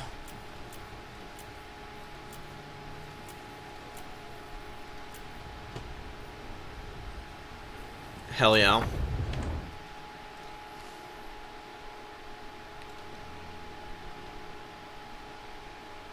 Awesome. So we're gonna go watch Tima's game.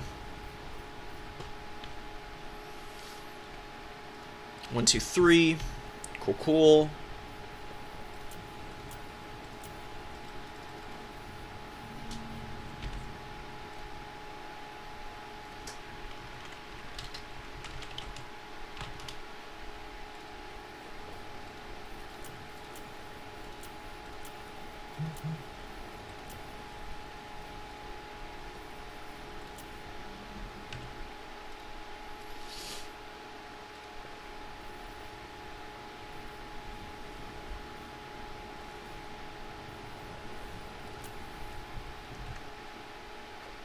Give me just a sec, guys. I gotta do something real quick.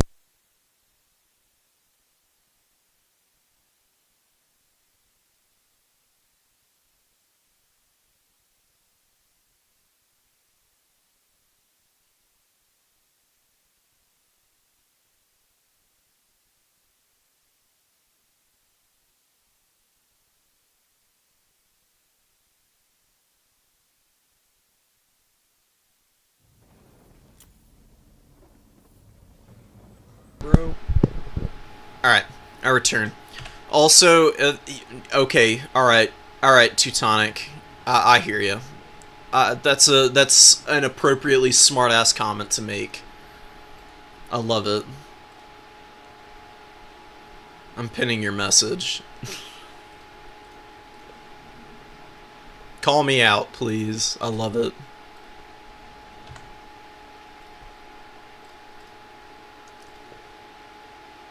I mean, honestly, the truth is just that, you know, domination mode has a lot of room for, like, personal interpretation of, you know, how you want to play the game, honestly. There's a lot of very viable strategies in it. Alright, Tima still hasn't opened the spec slot up.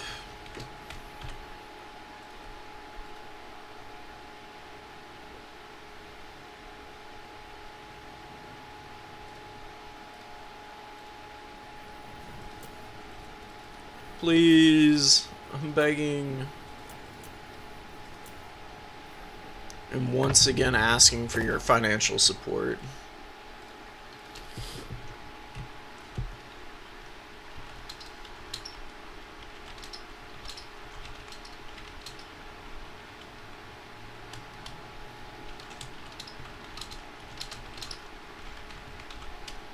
Alright, just trying to coordinate here.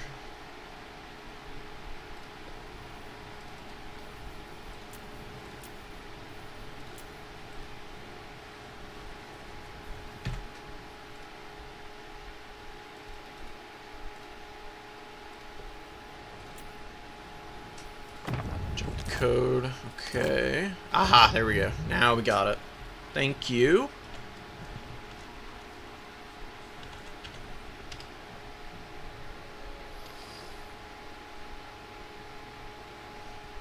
Let's do it. Oh, I get the name now. Oh my god. Okay. Legalize marijuana. Yeah, I agree. 100%. Very funny. Absolute fucking comedian with the goddamn name. It took me a minute to get it. Oh my god. That's actually pretty awesome.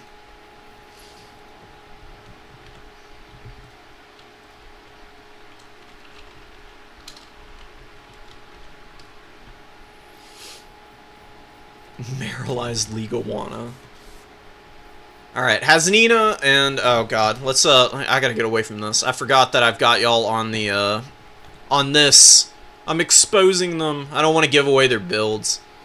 It'll probably be fine. I don't think anybody's gonna be, I don't even... This isn't even who they're playing, really. I don't think Haznina's playing Grand Cathay.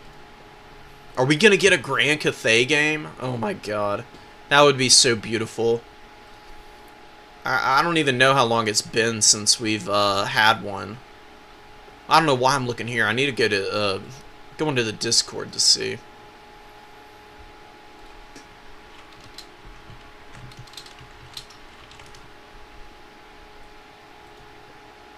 We did do a Teema game earlier. So let's see. Let's go take a little look. Okay.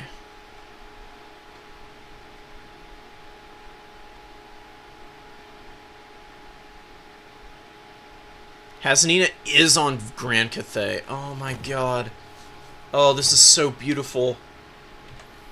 Incoming Grand Cathay game, guys. It's been a while since I've cast or played against them.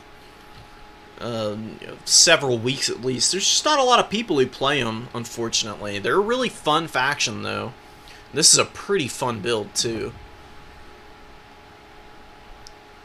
We're cooking. We're cooking. So, Tzeentch versus Grand Cathay is pretty even. There's lots of good shooting on each side. Very strong dual caster, or hybrid casters for each faction. You got, like, Mao Ying and, you know, the Iron Dragon, and Wanbo every now and then can work. He's a little more expensive, and his items and abilities are a little more niche, but it is what it is. God. I don't know who's got the winning record, though, right now. Let's go take a look. I would imagine that Grand Cathay does, because their shooting is just a little bit better. Oh, wow, they're actually getting their ass kicked by Tzeentch. Wow, okay. That's brutal. 1-3? I'm a little surprised. I would figure Grand Cathay would be doing pretty decently against Tzeentch. I wonder what that's chalked up to. I mean, Satan getting nerfed probably made Grand Cathay a lot less good against all the demon factions. I know that's very true for the Khorne matchup. Not being able to shoot down big targets as well, or as quickly at least. You can still shoot them down. Satan is still decent, but probably makes these matchups a little trickier. Demons do love their big scary lords.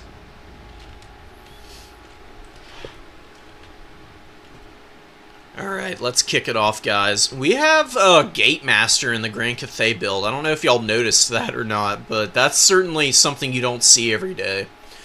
I do kind of like it. I mean, I have not played around with Grand Cathay much, so I can't speak from experience, but I have seen and played in a game where Gate Masters were out on the field, and they've got some pretty good stuff. They've got Tactician and the Warrior Bane. One debuffing weapon damage, which isn't amazing, but still something.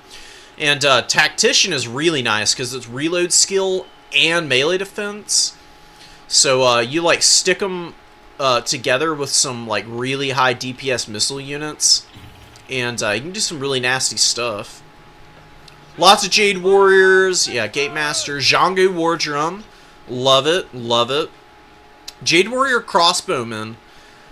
Yeah, they're gonna go over with the big bundle there. And we've got Mao Ying, the Storm Dragon. Good call. You know, she's very durable, and she's got regrowth and Earthblood here. Probably gonna be running around on foot mostly. Gonna do really well on foot as well, honestly. Doesn't super need to go after the Exalted Lord of Change. It can be a little bit of a trap. You know, Screamers could get on top of her and do a lot of damage against her as well. So maybe just supporting on foot is going to end up being really nice. It's going to give really big harmony buffs to everything too, in a radius around her. Courage, show harmony, and show unity. This is the Cathayan way. Hell yeah. So the Cathayan way is advancing all across the front line. Let's get my drawing tools up. I just love being able to draw. You can actually turn this on in the game files, in the roaming documents file for Total Warhammer 3. You can go and turn on the telestration so that you can use it in replays. Because for whatever reason, it's accessible as a spectator, but if you go to watch a replay, you don't have access to these unless you turn them on, which is very silly. I don't know why, but it's worth it. It was a huge find for me. Tim the Wilder hooked me up with that knowledge. Gatemaster, Astromancer. Oh, Astromancer. I completely missed this guy. What's he got? Celestial Silk Robe for more buffs and a big blob, dude. This is the scariest goddamn Cathay blob I've ever seen. 47 on these Jade Warriors. Oh my god. How is Tzeentch gonna outmuscle Cathay here? I don't think it's even possible. Jade Warriors are taking some javelins, but they've got good armor. And they do have the shields. Oh, gonna get really aggressive here. I thought there was gonna be a charge from the Marauder Horsemen. But I think Searing Doom is going to be very important here. Searing Doom's going to do a lot of work against all these infantry. Oh, but a fat Final Transmutation nails Gatemaster, hits the Storm Dragon, hits the Zongu War Drum, but Mao Ying, all Mao Ying needs to do is just pop a bunch of Earthbloods. Doing a good job of separating away so that the Astromancer and the Gatemaster don't get obliterated. Come on, Earthblood, Earthblood. Heal all this stuff up. Really need to do that. It's going to be very important. Jade Lancers coming out, helping the peasant archers here. And looks like a back cap attempt is going to be in the works. We got some Chaos Warriors of Tzeentch advancing here. They're going to bully the poor peasant longspears, but some Jade Warrior halberds moving up. Okay. I like it. And yeah, all that is a lot of value, but I feel like the steady Earthbloods are going to really start to add up. That's just my 2 cents so far in the early game. I mean, literally, this is the first engagement, but I'm already liking this Grand Cathay army and their odds here. Just keep dropping Earthbloods, probably some regrowths every now and then. The Astromancer is getting sniped out, so that is one of the many buffs going offline, but the stats on these Grand Cathay units right now,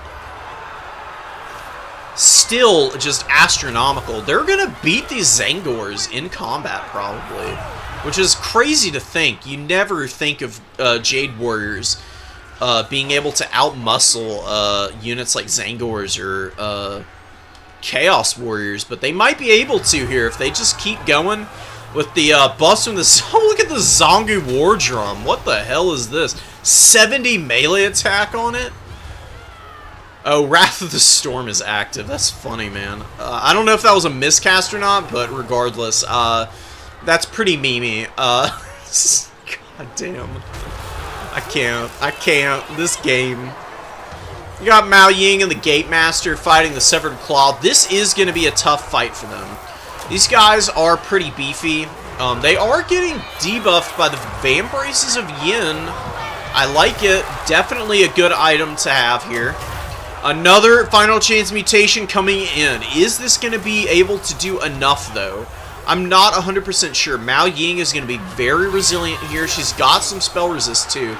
Oh, and it wasn't overcast. Oh, man. So, Gatemaster survives. We've got Jade Warriors running rampant on this objective. They're just now taking it, though. So that is pretty good for Tzeentch. They never capped this back objective, though, so that is not going their favor. And the Peasant Long Spears holding the line against these Chaos Warriors just for ages. Absolute raid bosses of the Peasant Spears here. Look at these guys. They don't care. Look how much taller the the Chaos Warriors are. They're gigantic in comparison. Gracious me. So, Zangors and the Chaos Warriors of Tzeentch fighting there. Trying to take that objective. They get out-muscled on the number 3. Oh, wow. Good call. Hasnina with the MLG plays. Taking the Jade Lancers and capping up this back objective. There's some sauce in the bank here for Ligawana, for Paralyzed Ligawana. But these Centaurs of Tzeentch would be much better served not fighting against these sauced up Jade Warriors. They should definitely go after the Jade Lancers out here. Jade Lancers get the absolute snot kicked out of them by Centaurs. There is one coming in over here, but I think that the Centaurs of Tzeentch helping out the guys on the number 1 a little earlier might have been really nice, because Hasnina is overwhelming right now. And the Jade Warrior blob just does not give two shits right now. Absolutely holding the line against all of his units, but a final transmutation with a follow-up from the Tzeentch Tier 3 army ability is about to come in and maybe make a difference. We'll see. We'll see if it can kill these Jade Warriors off. They're a little bit on the edge of it, but they do get hit a couple of times by some of these missiles. The Zhangu War Drum got hit and goes down. Uh-oh. Okay, losing the Zhangu War Drum is pretty big. That's going to be a lot of leadership lost. And yeah, oh, the Jade Warriors starting to rout a little bit. And folding in with more Centaurs, they're crushing the Jade Lancers that were here. Now it's down to Mao Ying and the Gate Master. Looking rough there. Bringing back the value, or keeping the value lead, I should say. Maralize has been holding on to it very scrappily this whole time. Oh no, get the Jade Lancers away. Run, run, run, run, run, run, please. Oh, this is going to be a massacre if the Centaurs catch these guys. Okay, they do micro away. But the Centaurs are probably going to chase here, and it's going to get really ugly real fast. Probably want to use the Onyx Crowman to buffer. Oh, and dropping micro has Nina getting caught here. All of that good work, all of that pressure in the early game, all of the holds may not end up mattering if all of the Jade Lancer mobility ends up going offline, because Centaurs of Tzeentch are going to be able to hammer the flanks if given an opportunity. Need to pull these guys out and get back in. But, yeah, Centaurs, 3 of them on the field, all decently healthy, too. Furies, where are they going to land? Going to help out here. That's a good call. I like that. They're going to help tear apart these Onyx Crowmen. They're going to help finish off the Jade Lancers.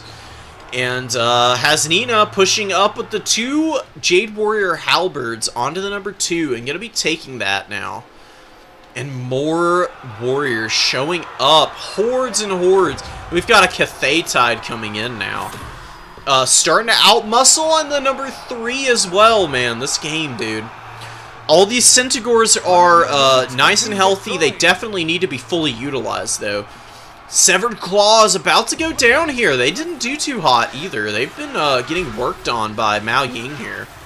Only 600 value on her. Not too crazy. Wonder what's been doing all the damage, though. Wow, these Chaos Warriors are still over here. What the hell? One of your units has been destroyed. This is the same one from earlier? Seriously? They've been going all game. That's crazy. They've been in some really awful fights on this objective, too. They might probably break here. We'll see. Peasant Horsemen are getting countercharged by the Furies, and the Furies are going to do really good work there. We've got a very healthy Exalted Lord of Change in the sky. That's really nice for Tzeentch.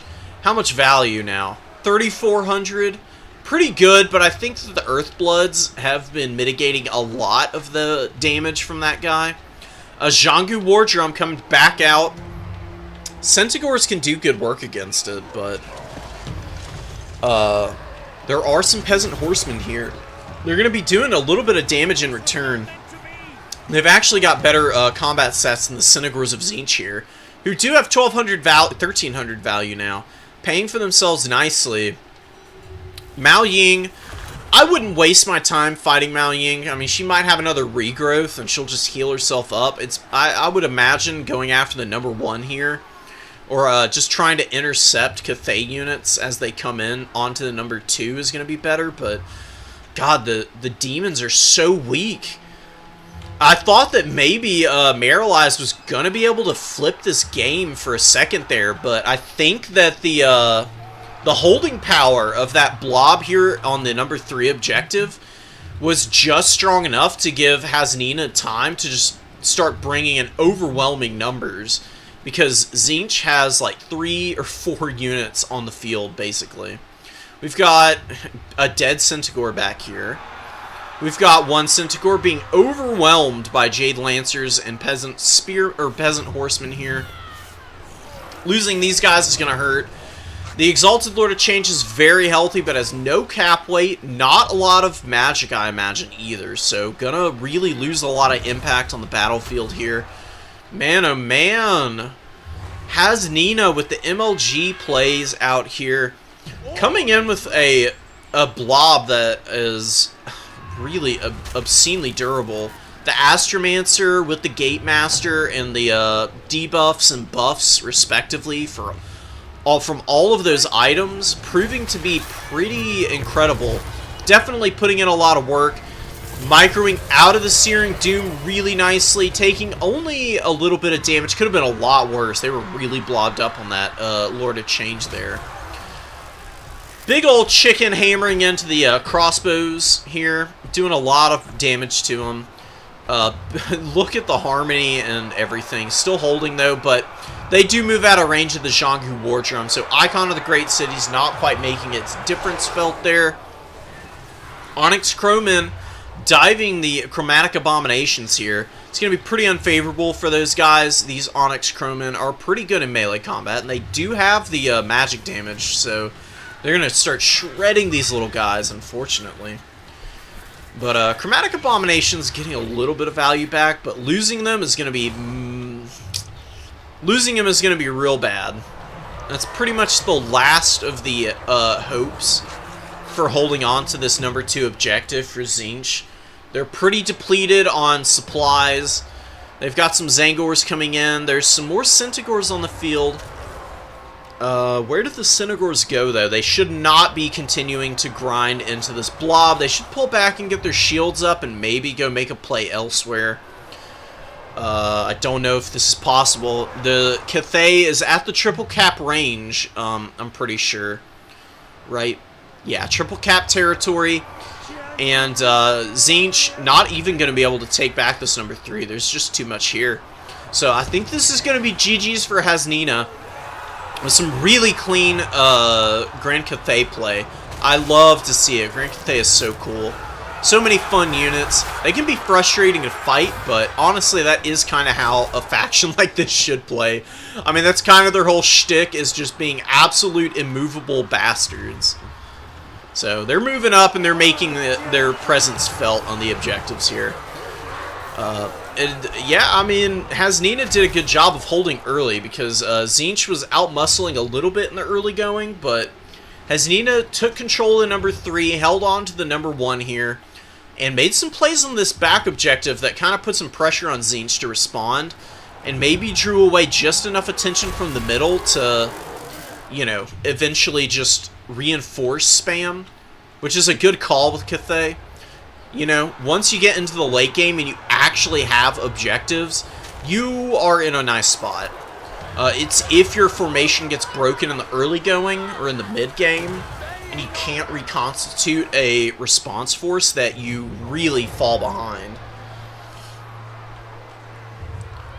But yeah, the Storm Dragon reigning supreme on the battlefield today. Only 1,000 value, but those regrowths and Earthbloods, they were getting used up over here. I did see him popping off in the corner of my eye, doing great work, definitely keeping those forces nice and healthy and making the difference for sure. Probably up by about 2,000, 2,500 value in all honesty is Hasnina. You know, healing is obviously not reflected in the damage value. Good rear... Well, actually, not a rear charge. These guys were actually braced and facing the Centaurs. Really nice job of stacking these guys back to back. So, huge sandwich on these Zangors with the Jade Lancers. Onyx Croman sandwiching the Centigores. Has Nina's just relentless with this micro.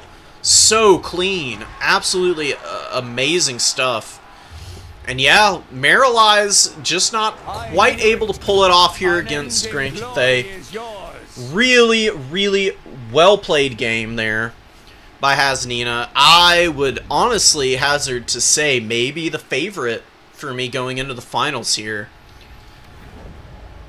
Oh, I forgot to check any other values. Sorry about that, guys. But Big Chicken did pretty well for himself. And Grand Cathay was just doing what they always do in a matchup like that. They're just grinding everything down, getting good value across the across all of the units there. So we've got semis and grands coming up now, guys. It's gonna be a hot and heavy finals match, I'm sure. Let's see who we've got. Is the other game over? No, not yet. Cyber Chaha and Kunare still playing their match. So we'll give it a minute. We'll see how that goes. And hopefully I can get the other semis game.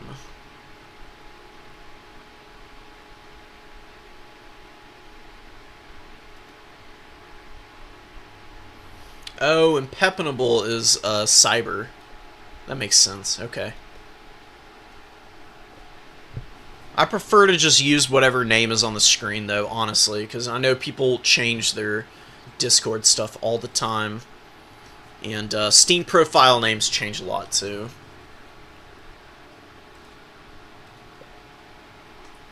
So, we'll chill here, guys. We're just going to sit and chat for a bit. Maybe let's actually go to the drawing board a little bit. Let's talk about that Tzeentch versus Grand Cathay match. So, obviously, what the leaderboard stats are telling us, I'm going to go back to that, and we can reference it a little bit. Let me swap you over so you can see. Grand Cathay. Grand Cathay, it says it's a lot of losses for Grand Cathay, but from what I just saw, it looks a little bit more even. Maybe that's just Hasnina being that good with Grand Cathay and just having a better army comp, I guess. But it looked pretty even to me. What does Tzeentch do against Grand Cathay? Against a box like that, specifically? I don't know if you need the... I like the idea of Final Transmutation, but it is a little risky because of Mao Ying with the heals. You know, just popping those Earthbloods really mitigated that Final Transmutation. It could have been a lot more devastating than it ended up being. So... maybe bringing Village, I think, with the Infernal Gateway. I think this might be the juice that Tzeentch needs here. You can cut that for a little bit of extra. Vessel of Chaos you can cut. And you just bring him with Paragon of Change and Tzeentch Gateway. He's 1350. He's incredibly difficult to kill. And then... some Chaos Warriors would be good. I do like the Severed Claw. They would have done better if they hadn't gotten so isolated out there on the flank. A Changebringer is not a bad idea in reserve. Because if your opponent doesn't bring out a bunch of Onyx Croman immediately, you could maybe build up enough of an Air Force to take over the skies. I do like starting with Furies against Cathay because Onyx Croman can be really brutal if they start swooping in and doing a ton of damage to you. And the Exalted Hero here on the disc doesn't really need any of the abilities, honestly. Would be pretty nice to go put pressure on the Zhangu War Drums and chase down Mao Ying if needed. Can also fight... Onyx Croman in the sky in a pinch as well. What else do you get here? Marauders are a little too expensive. I don't think you need this many Marauders. That's pretty deep into them. Some Blue Horrors. Blue Horrors can do some damage against, whatchamacallits. Peasant archers and peasant horsemen and stuff like that. So they'd be pretty decent. But maybe you do bring more infantry. Oh man, Zinch costs getting a little tricky here. Maybe you leave the Severed Claw off the table then. They are pretty expensive.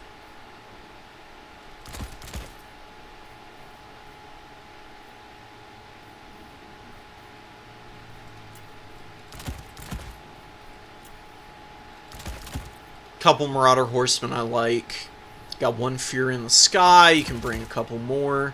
I think Shrieking Skyrays are alright here. Maybe a weird spawn to come in would be okay. But honestly, if you could bring more than 4 Synagores of Zinch, I think it would be worth it. Although I think a Chaos Knight wouldn't be bad either. But I think this is probably the core of the army that would do pretty well against that build that we saw coming out. And then, you know, this is like a good reinforcement necessities core. And then you can probably just play around with the rest of it and mix in what you like. Mix and match is pretty good. Oh god, Acold would be cool too. You could fully counter the Foot Squad if you brought Acold too. But anyways, that's just some ideas. Let's go check bracket. And we'll see what the deal is. I don't know what I'm doing. What am I doing? Here we go. Yeah, has Nina and Tima done? I'm going to ask Impep to drop that replay.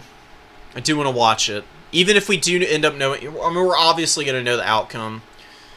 But, you know, it'll be a good watch, I'm sure. This game's been going on for a bit, so I think it's a pretty close game.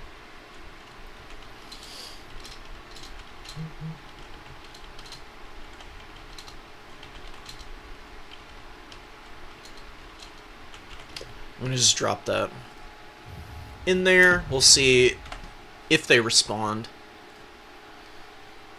Let's go take a little peek. How does what is... Oh, let's actually... I'm going to actually go see what the Impenetrable and the other players are on.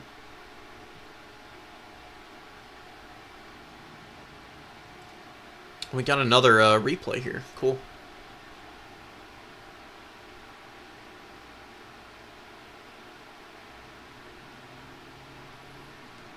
Oh, Pep is on the High Elves, I think, right?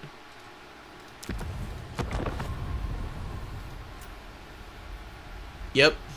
Tor Elisor. Cool. Alright. So we got a High Elf player that may end up in the finals. And then, who else is there? We haven't played. Seems to be a what? Oh my god, really? What? They haven't even started their match. Okay. What's going on there?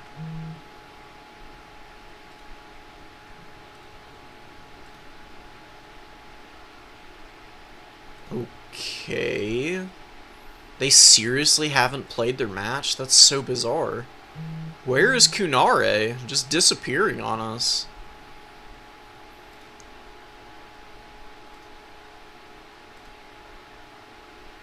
Okay, what's up? I accept. Anyways.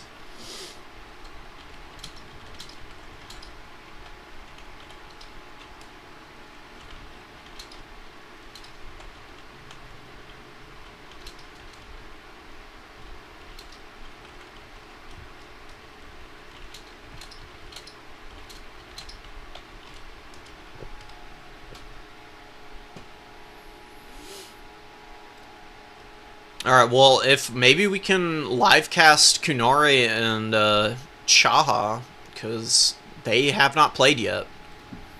Apparently, Pep is not able to contact their opponent.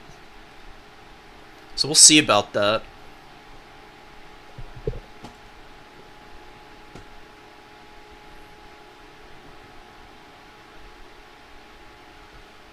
Alright. We'll wait to hear what's going on with all the tea.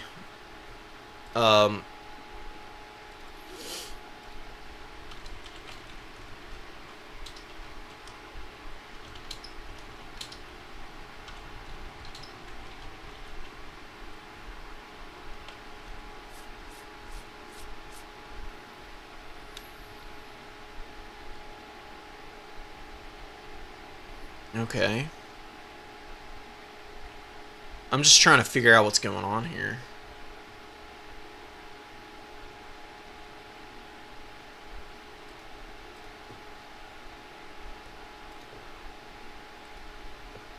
Damn. That's nuts. So yeah. We might get a disqualification here, honestly. I mean... Let me go ask, Chicken what the deal is.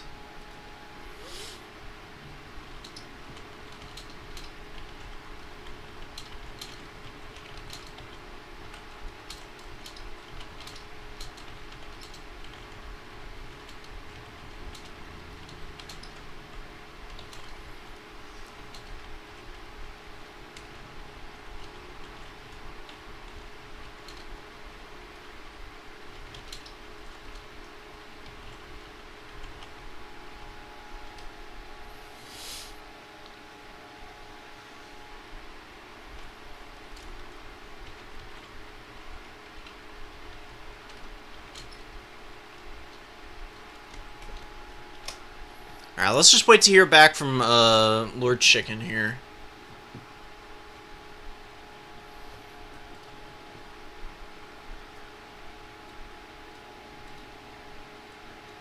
Oh, now Kunare is out here. Okay. What's up with that?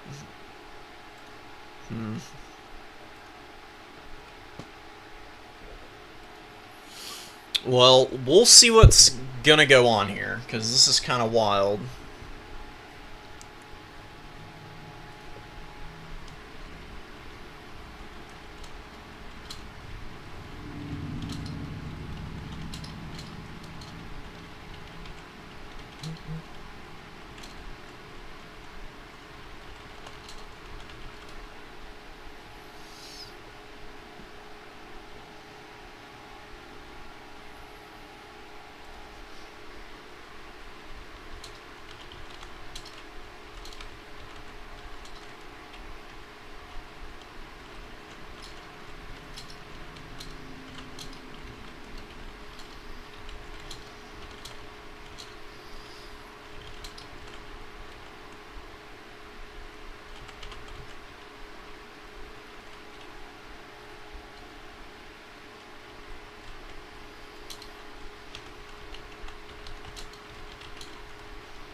Alright, we're gonna get a ruling from Chicken now. Chicken has responded, has returned, and we'll get all this stuff sorted out now. They probably just they probably didn't know about the top 4. That's so funny. I've been there. Alright, well, we'll get to see the other semis game then. That's really exciting. I'm hyped for it. I can see how somebody who's new could very feasibly forget or not know.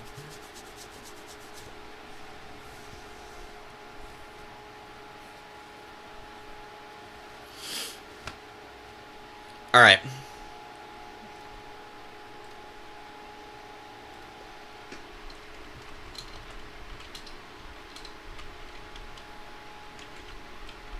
So we'll live cast the next semis game, guys. Sorry for all the confusion and the long wait. We're just trying to get everything sorted.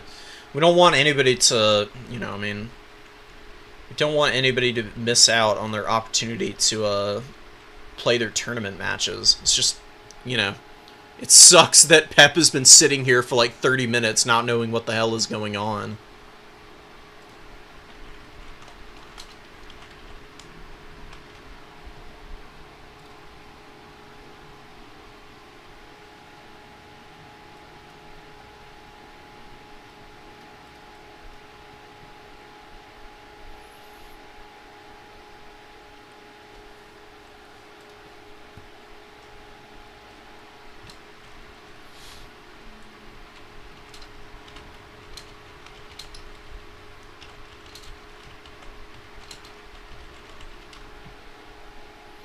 Let's go. Let's fucking go. Alright. Is this it? Is it 1, 2, 3? Ha. I'm a genius. Not really, but, you know. How hard is it to guess what the password is in Total Warhammer 3? Everybody sets it to be the same thing anyways. So, we're in the match now. We're chilling here in the lobby, waiting for our other player to show up, and we'll be getting it rolling in a little bit. Not too much longer, guys.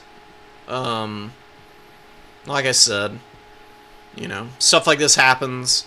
We want to make sure that everybody gets their opportunity to play, especially for all the new players, you know.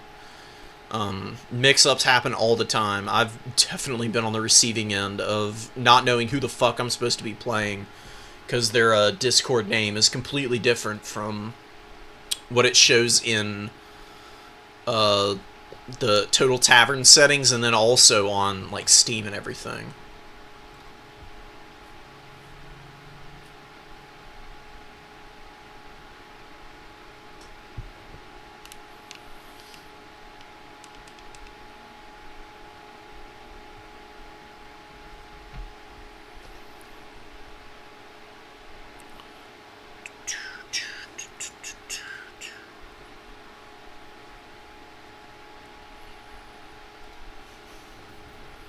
Alright, we're still waiting for Kunare, obviously.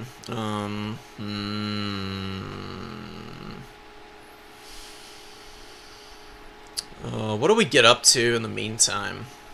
You know, I was reading one of these guides a little while back.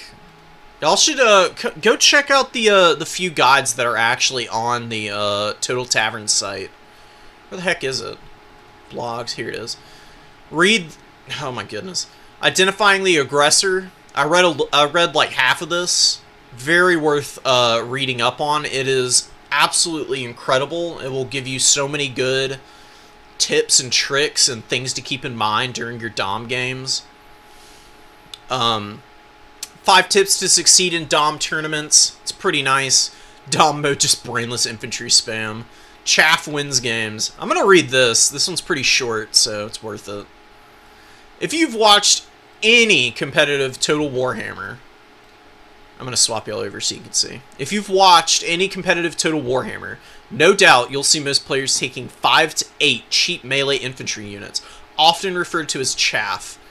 Units like Bretonnian peasants, marauders, zombies, which on their own aren't expected to achieve anything.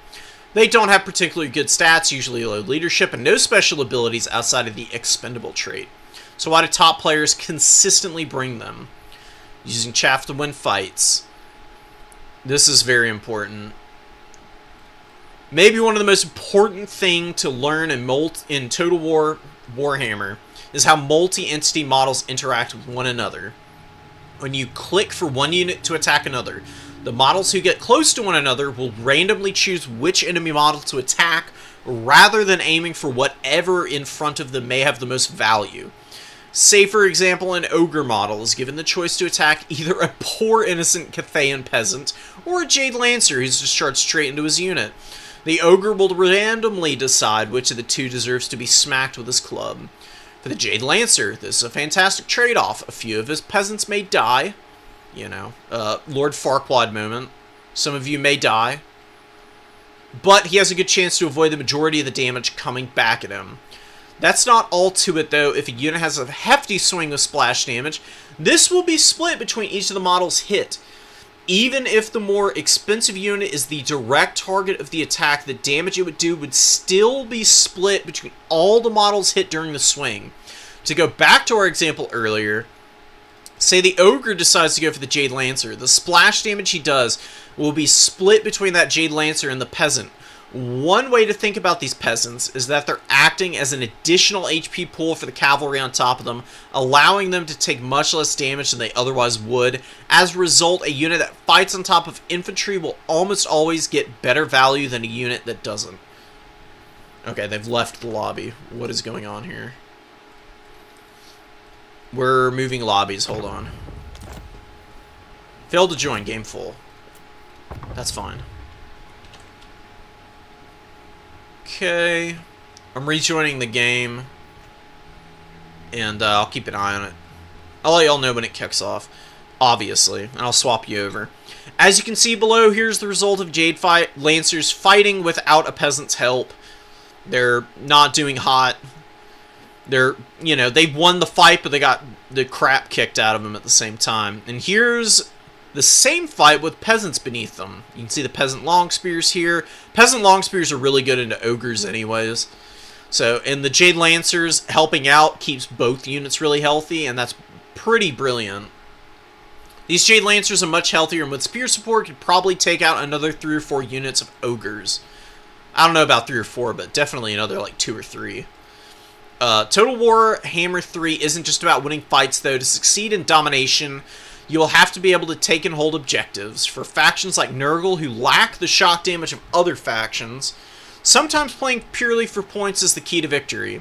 Nurgle has a little bit of shock damage now, and they're just a little bit better in melee in general since this was written, but the principles still stand here. So, to take a point, you need to have units on top of it, with different unit types having different weights to how well they can capture them. Flyers cannot cap. Artillery has a modifier of 1. Heroes and monsters have 2. Cavalry has 3, whilst infantry carry a huge weight of 6. This means that infantry are by far the most efficient way of gaining a point. An enemy would have 3 monsters to equal the weight of a basic Cathay peasant spearman.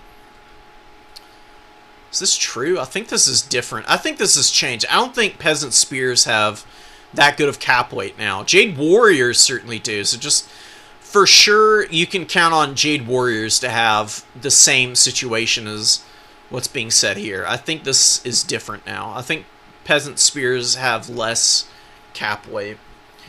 Increase this to 2 units of infantry, and the opponent will need 6 monsters, likely more, blah, blah, blah, blah, blah. Monsters, monsters, monsters. Basically, infantry units, very good at capping objectives, obviously. And if you've got a bunch of infantry on an objective, your opponent is going to have to bring their own infantry out to deal with that. That's when you can use your infantry to start soaking up damage for your own damage dealers to get rid of their infantry. As melee infantry, chaff units are the most efficient way for a player to gain or control an objective in terms of points cost. Units such as Nurglings are excellent for this, able to hold down a point all on their own due to their cap weight and durability. An opponent will struggle to get them off just by sending light cavalry and mobility. They will instead have to, shift significant portions of their army towards them. Nurglings are pretty good at dealing, pretty capably at holding down an objective against, enemy chaff units, and also light cavalry is being said here. So, that is really good advice. Your opponent's going to have to send damage dealers. If they're going after 350 gold Nurglings, they're not killing something else more important. So, another reason that chaff is good. I'm going to swap y'all back over. Read through the rest of this. It's not much longer. It's very worth it. It's pretty important stuff. It's worth considering and knowing your units. Every little bit of knowledge that you can get from reading and watching other people play the game is going to make you better. That's how I got better at the game. You know, I was very new to domination mode and multiplayer in general when Warhammer 3 came out. And from where I started at to where I am now is just an ocean of difference. It just takes time and learning matchups. The blue scribes, oh my goodness. Kunare coming out here with the wild stuff. You love it. Triple chosen. Okay. We got blue horrors, and we do have the Chaos Sorcerer in the on the War Shrine. I'm so curious. This is seems to be the Kunare Classic. The Chaos Sorcerer on the War Shrine. Oh, whoa. We got a high Archmage on the dragon here. Bringing Book of Hoeth, Apotheosis, Arcanum Forging, Tempest, Hand of Glory? Okay, I mean, yeah, the reload skill's, like, decent. Heralds of the Wind and Illyrian Reaver Archers, Silver and Guard, Silver Helms in the opening, very cool. And yeah, just very durable units on the field for the High Elves. Very elite army for them, but the Tzeentch force is even smaller, so that's very interesting to see. I'm so curious to see what happens with the blue scribes here. The Chaos Sorcerer only has pink fire, so the blue scribes are definitely going to be the main source of magic casting for Tzeentch here. It's a pretty interesting synergy that I have not seen used before. We'll see if it can actually work or not, though. Heralds of the Wind and the Illyrian Reaver Archer Corps moving out. Silly camera stuff going on here. This gigantic tower just screws with the camera all the time. It's very cool, though. Getting up on the middle objective. Gonna cap this for free. Let's see. What is Tzeentch gonna do to deal with the pressure here? Because all three of these archer units are gonna be really obnoxious to deal with. You know, they can, like, maneuver over and shoot in the back of the Zangors, which will do a lot of damage. There are Chosen here. The triple Chosen is going to be pretty gnarly, so... They don't have the best targets in the world, but they'll be able to kill the chaff units. You know, these blue horrors and the chromatic abominations here. The Zangors, they can shoot down if they get on a good flank. I think you should pull these guys back. It's not ideal to just leave them up here to just get killed. I guess they're giving a little bit of room for the Tzeentch forces to move up without getting poked, but, I mean, these are freaking Chosen. They've got silver shields and an obscene amount of barrier, so they should be okay. They don't really need to fear the puny bows of these mere mortal elf archers. Look at these silly-ass hats these guys have on, by the way. It's so goofy. Oh, a good breath attack, but not killing any models, not doing a lot of HP damage either. A little early to pop it because the barriers mitigate a lot of that damage. What's going on back here? Is that Arcane Unforging getting used? Again, not 100% sold on using... That's an incredibly expensive spell, too. 16? When it's not overcast, it's pretty early to be popping that. I do kind of understand where you're coming from, but you should get rid of the barrier on Tzeentch first before you use any magic, honestly. Chosen of Tzeentch chilling out here, chromatic abominations, blue horrors. They're just trying to hold the objective here. And the Illyrian Reaver archers poking in a little bit, not really getting a lot of damage. The barriers are regenning on the blue horrors here. There are silver helms moving up, though. That's going to be really nice, and a good use of the Tempest here. Really nice cast, damaging the Screamers. Gonna help the Archmage win this fight pretty easily. But getting pushed by Chosen and Zangors on this objective. Silver and Guard are holding here. They are going to get out-muscled eventually by these Chosen, though. What do you do here? Oh, Fireborn. Fireborn are a good answer. Get these guys up and around to hit the Zangors in the rear, and then you bounce out and hit the Chosen in the back of the formation, too. That would be really nice, because Kunare does not have any Centaurs out yet. All of what Kunare is relying on is Screamers right now. They're going to trade really well into these Silver Helms. Silver Helms need to get out of here. Get out and try to pull them into the Silver Guard, and then you can countercharge. That'd be pretty nice. Oh no! Oh my god, what the fuck happened over here? Oh no! Oh, I missed it. Oh, the Fireborn and this Spearman got deleted. What was that? Did the blue scribes get like a Flames of Asgore? Oh, I'm so sorry, guys. We're going to go back and we're going to watch this replay again so I can see what the hell did this. Look at the absolute carnage here. That is so painful. That's devastating for the elves, too. I mean, that is an 1,800 gold unit that is desperately needed and just got obliterated. The Silver Helms out here, they're, you know, pretty much losing this fight. Trading evenly with Screamers after losing your Fireborn like that is not it. Oh, and a good rear charge onto the unbraced Lotherns with the Centigores here. Kunare making the absolute most of whatever the hell happened over here to full effect. And High Elves aren't looking too hot here. I don't know what they're going to do to get back in this game. Maybe these Silver Helms can get a good charge here and do some good damage. The Archmage is fighting on top of these Silver and Guard, and there's a Frostheart Phoenix out here too. So there's a lot of damage dealers for the Elves on the field. Good intercept over here. Kunare with good micro. Gonna obliterate the Silver Helms here on the charge. And that's painful. Just more instances. Oh my god, there's a Skaven spell being used over here. Plague is going down. Plague is really strong, by the way. It does all AP damage. And it is more powerful than Dwellers Below, actually. Doesn't have the same disruption. You can just move right out of it, easy peasy, but the amount of damage it does is pretty nasty, so that's a really good cast of it. The blue scribes are coming in clutch here. Oh my god. Up to maximum spell mastery here.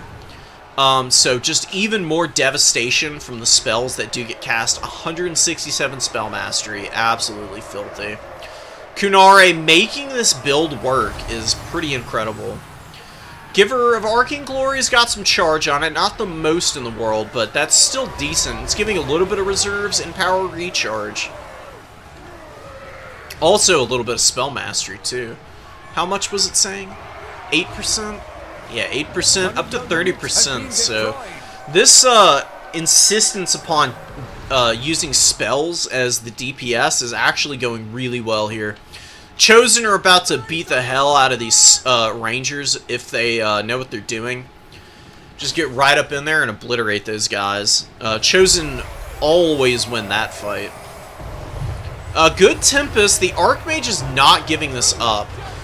The Tempests have been doing really good against the Screamers and everything, but the value lead is slipping away from the Elves super hard here. A Chaos Knight of Tzeentch coming in and hammering down these Illyrian Reaver archers. Elite Tzeentch coming out to play and making their presence felt, man. Really durable units on the field. I mean, a lot of Chosen. All of whom I think are still alive here. You got one over here, you got one here. There were 3, so maybe one has been dealt with. I do think one Chosen is gone. But having 2 decently healthy Chosen is pretty awesome. Oh, wait, no, they're actually back here. And they're incredibly healthy, and they're literally just blocking spawns now.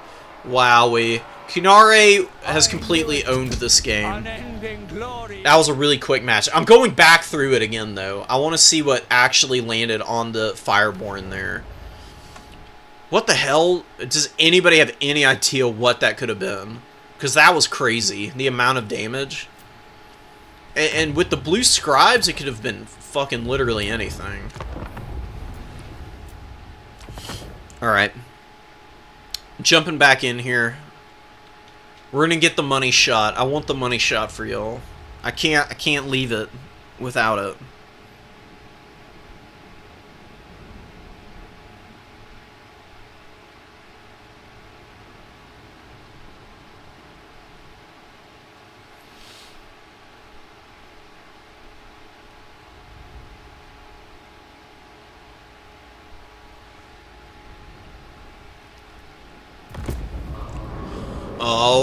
Alrighty. Kicking it off, we got Zangors and everything moving back up, blah blah blah. We're just gonna fast forward to where I want to see.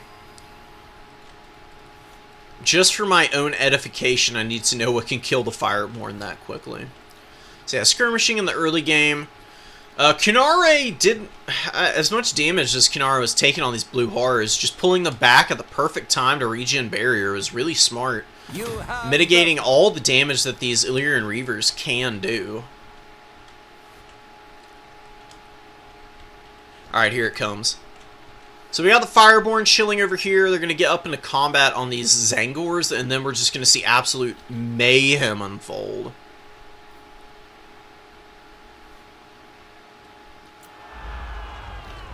Alright.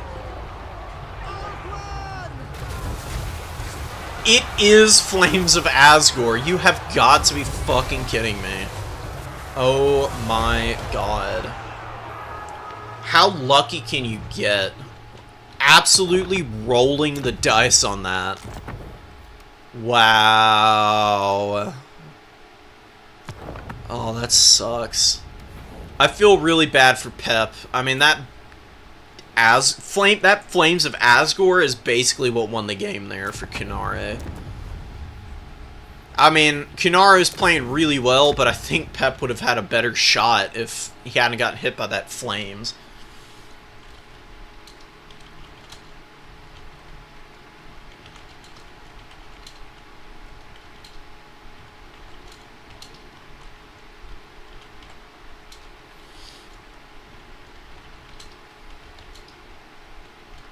And Fireborn have actual fire resistance, so Flames of Asgore was actually not doing the full amount of damage it could have done. I don't even know what to say after seeing that. I just feel really bad for Pep. That's gotta be pretty soul-crushing.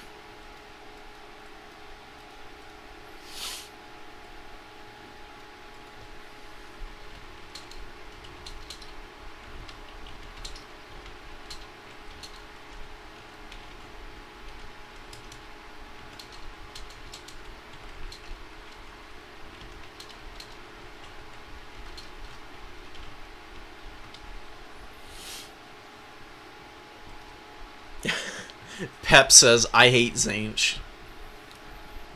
Agreed. Korn and Zinch don't get along, so, you know, we've got beef. Alright, the finals should be on the way here in a sec, so let's jump into that.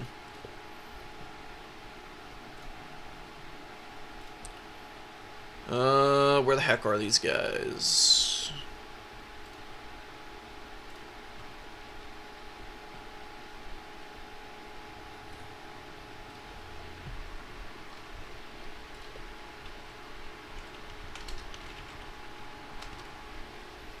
Alright, I don't know whose lobby it is.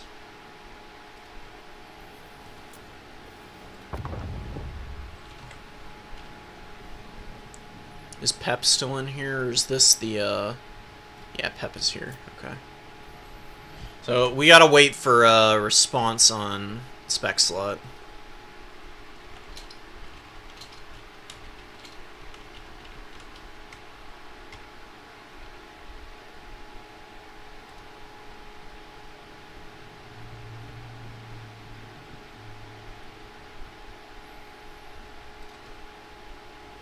Hasnina and Kunare are our finalists here.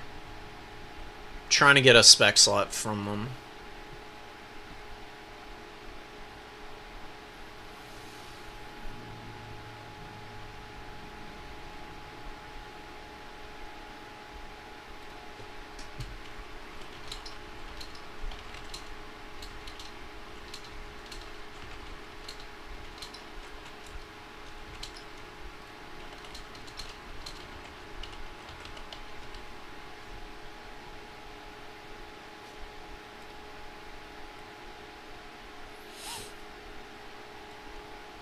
Oh yeah, I'm gonna check that one out, Pep, for sure.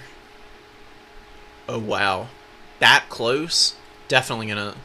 We'll do the replay that Pep is talking about. I'm gonna actually do a video tomorrow for it, so I can have some time to look at it and give it its due. That sounds like a really good match.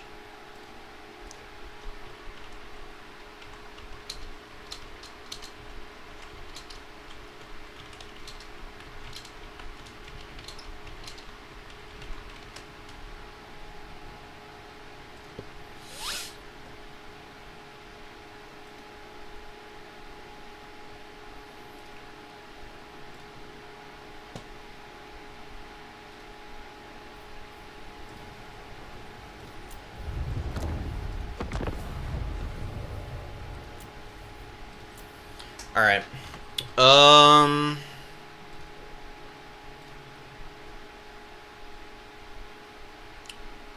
Maybe we want... I don't know what we do here.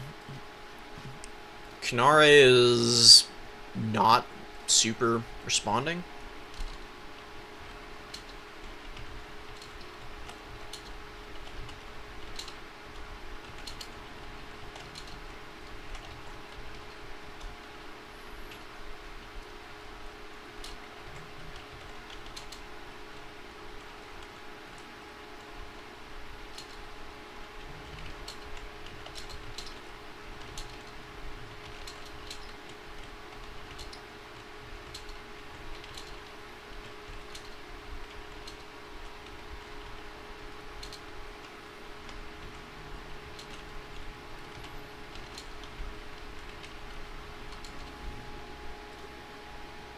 Alright, here we go.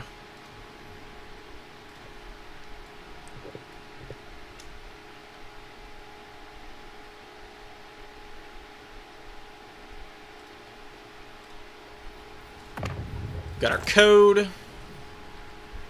I don't need to join, I just need to spectate. 1, 2, 3, I assume. Sick. Alright, and we're on the map view, so no spoilers for anything that's going on. I'm gonna actually swap y'all away. I'm so curious myself. No peeking, guys, but I get to. So yeah, Grand Cathay versus Zinch is going to be the finals, which is going to be a really good matchup. We've already seen Hasnina dismantle Zinch before, so I'm super curious if Kunare is going to be able to pull something off.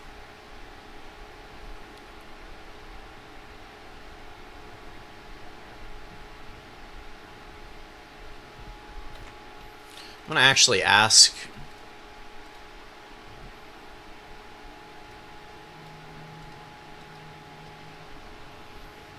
Okay, cool. Sounds good to me. Alright, guys. Couple more minutes, and we'll have the finals underway. And what time is it? I do have stuff I need to handle today. I'll probably do 2 or 3 of the replays that I've gotten. And then I'm probably gonna call it for this stream, and I'll be bringing y'all some video casts over the course of the next week with all the other stuff that I've gotten. And yeah, keep an eye out for like an AOM stream, probably some more Space Marine 2 PvP stuff. If you're interested, I think y'all should come join me to watch those, because Age of Mythology is fucking awesome. Space Marine 2 PvP, stupid fun. Super surprised that it's as good as it is.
I'm really liking the army compositions for both of these players. They're pretty wild, but also have some serious teeth to them. Oh my goodness.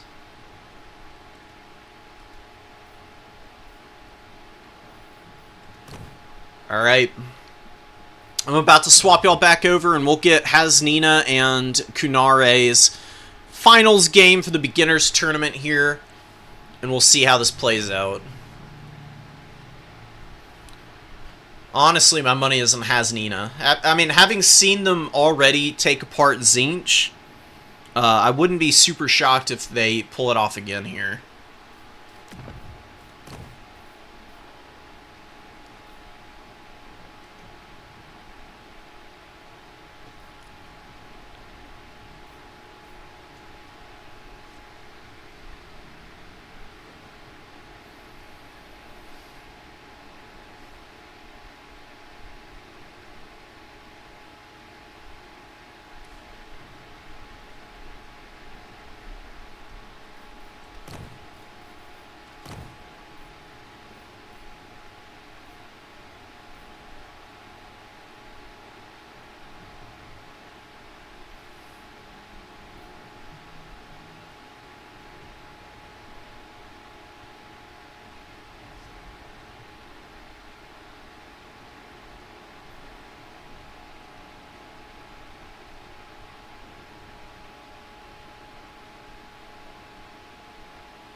Okay, alright.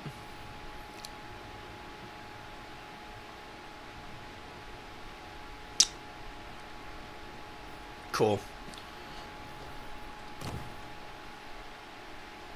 Flopping y'all back over. No spoilers still. Hasnina is pretty much prepared at this point. Let's do it. All right. So we've got the Changeling, the Severed Claw, Chromatic Abominations, Blue Horrors, Zangors here. We've got Chaos Warriors, Sour Guts, and a fucking War Shrine. Of all things, a War Shrine. I respect it. Kunare obviously has a lot of regard for this particular unit. Really can't blame them. They've played really well with it so far. Bringing it pretty regularly with their Chaos Sorcerer on top, actually, but we're not getting that. We're going to get a little bit of Changeling nonsense. Formless Horror. Transforms into Lord... Fuck. We're getting a Lord Croak transformation, guys.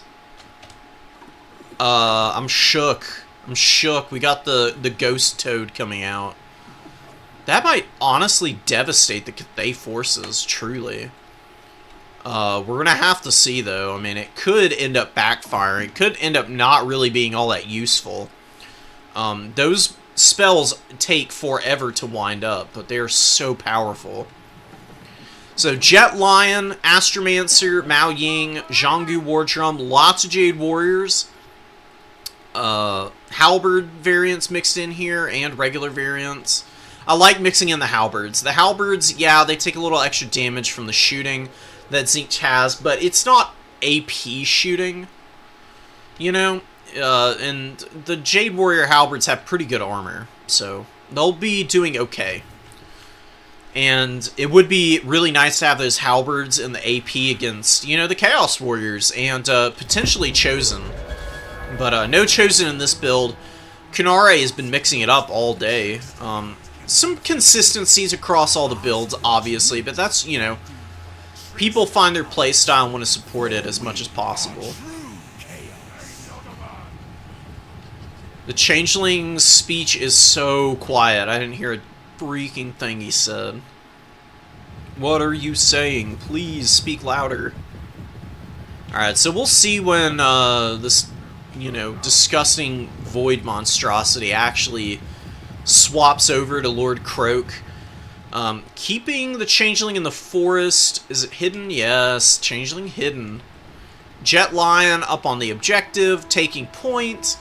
Disrupted and Silenced is actually gonna play a big role here, potentially. I'm so curious if the Jet Lion is gonna make it happen here. Running around, looking like it was maybe thinking about diving in a little deeper to maybe flank. And the Changeling has become the the Ghost Toad himself, Lord Croak here, with Deliverance of Pizza on tap for everybody to enjoy.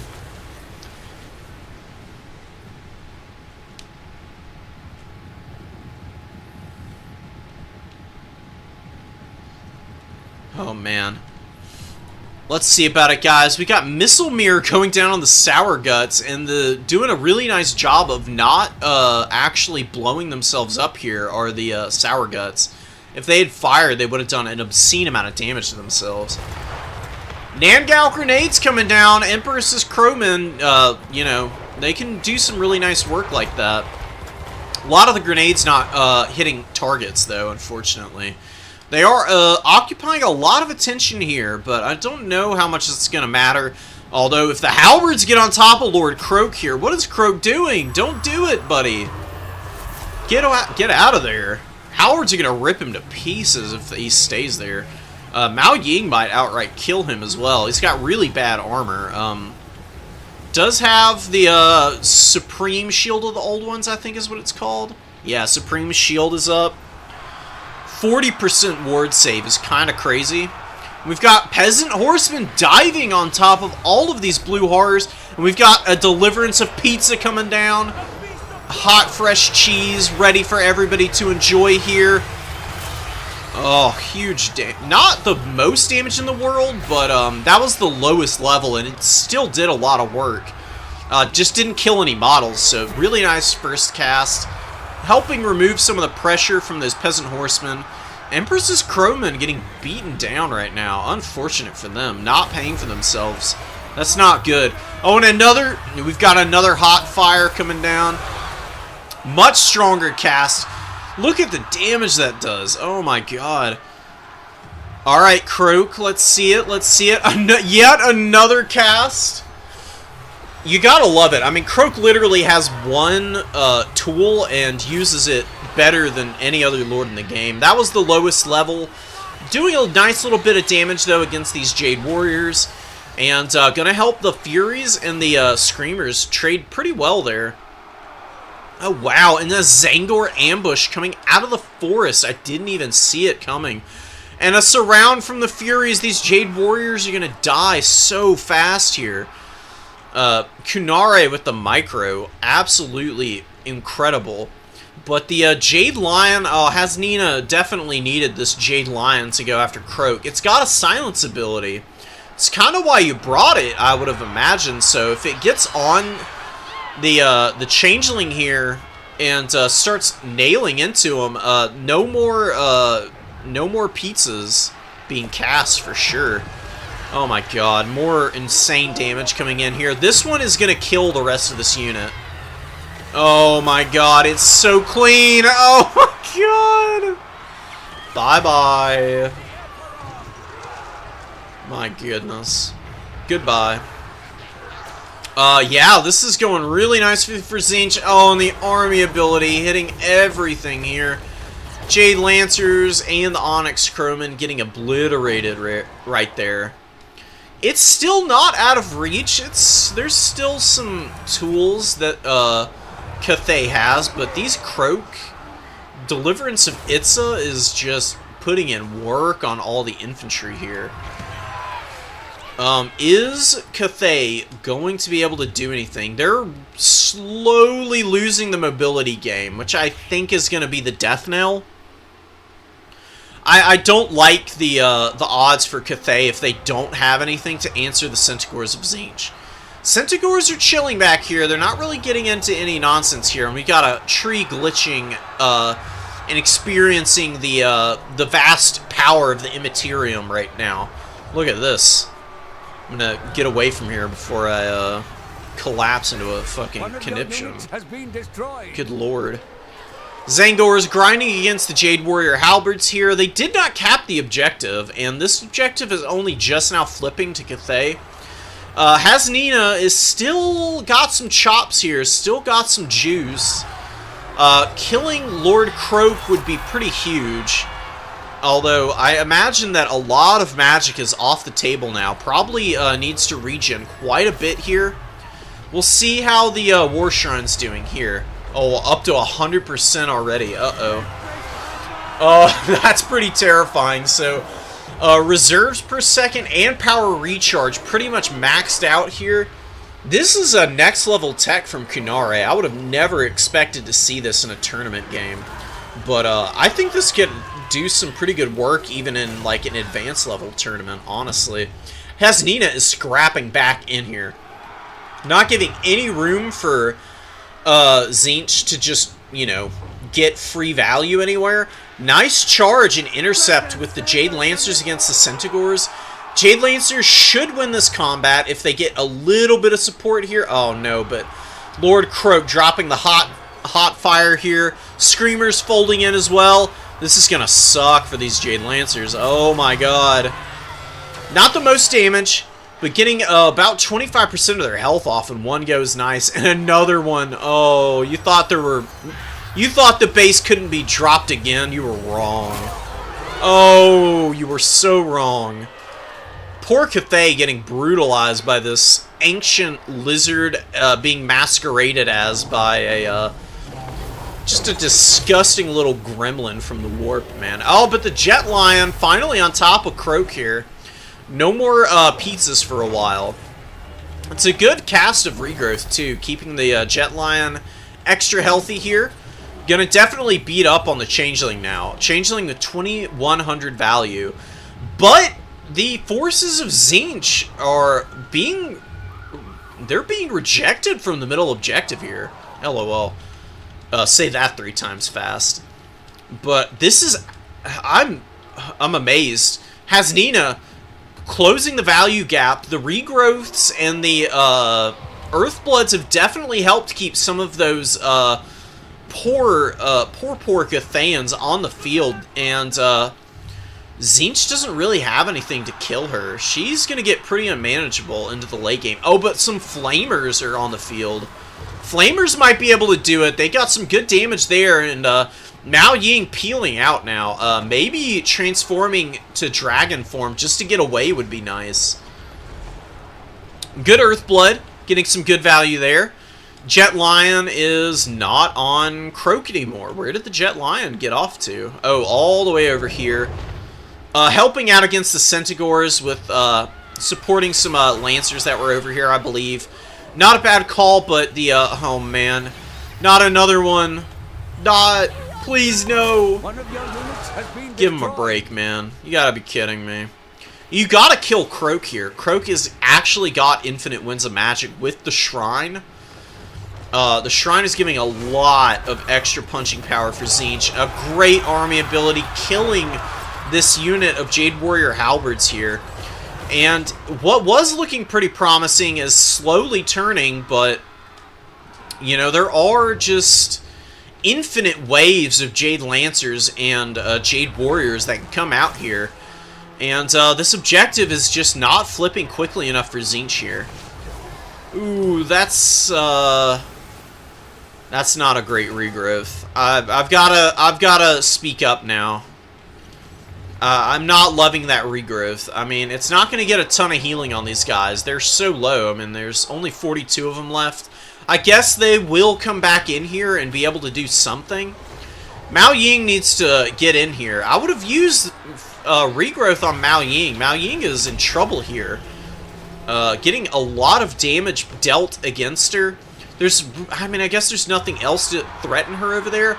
Another cast! Get out of there! Run! Okay, these halberds actually going to get out of the worst of it. Finally able to dodge one of these casts, saving a lot of grief there for the Cathayans by dodging that ability. And Mao Ying is on top of the Flamers now. Flamers are going to be running, but they're not much faster than her. And that tree is still going. Oh my god. More reinforcements! Jade Warriors, Peasant Horsemen, Lancers on top of the Sour Guts don't want to stay in here. You really want to get away from these guys. Once they start popping, they're going to get that Sour Discharge going, and they're going to kill this Jade Lancer here. The Jade Lancer could probably turn around and focus on these Zangors and do a little bit better for themselves. But I don't know, maybe it's worth it. We'll have to see. They are pushing through now, and they're going to be going after the Flamers. Actually going to be able to catch them here, potentially. And there's nothing on the number 3, so the Jade Lancers could get in here, kill the Flamers, get right up on the number 3 there. And maybe, just maybe, Cathay wins this on points. We've got the number 2 finally flipping here. And these Jade Warriors that got that regrowth are going to have to show some stuff here, obviously. The Centaurs do intercept the Lancers, and the Flamers did go down, though. Wow, those Flamers are just so squishy. Flamers died, but the Jade Lancers are not going to be able to cap the number 3. We're going to have to see. How are the Halberds and the Warriors doing? They just lost this objective. Forces of Tzeentch are resurgent across the battlefield, and I think that now that the heals are out for Mao Ying, I'm pretty sure all the regrowths and Earthbloods have been used up at this point. Tzeentch is slowly going to grind this game down. There's 2 Zangors over here. 2 Zangors? Yeah, 2 Zangors.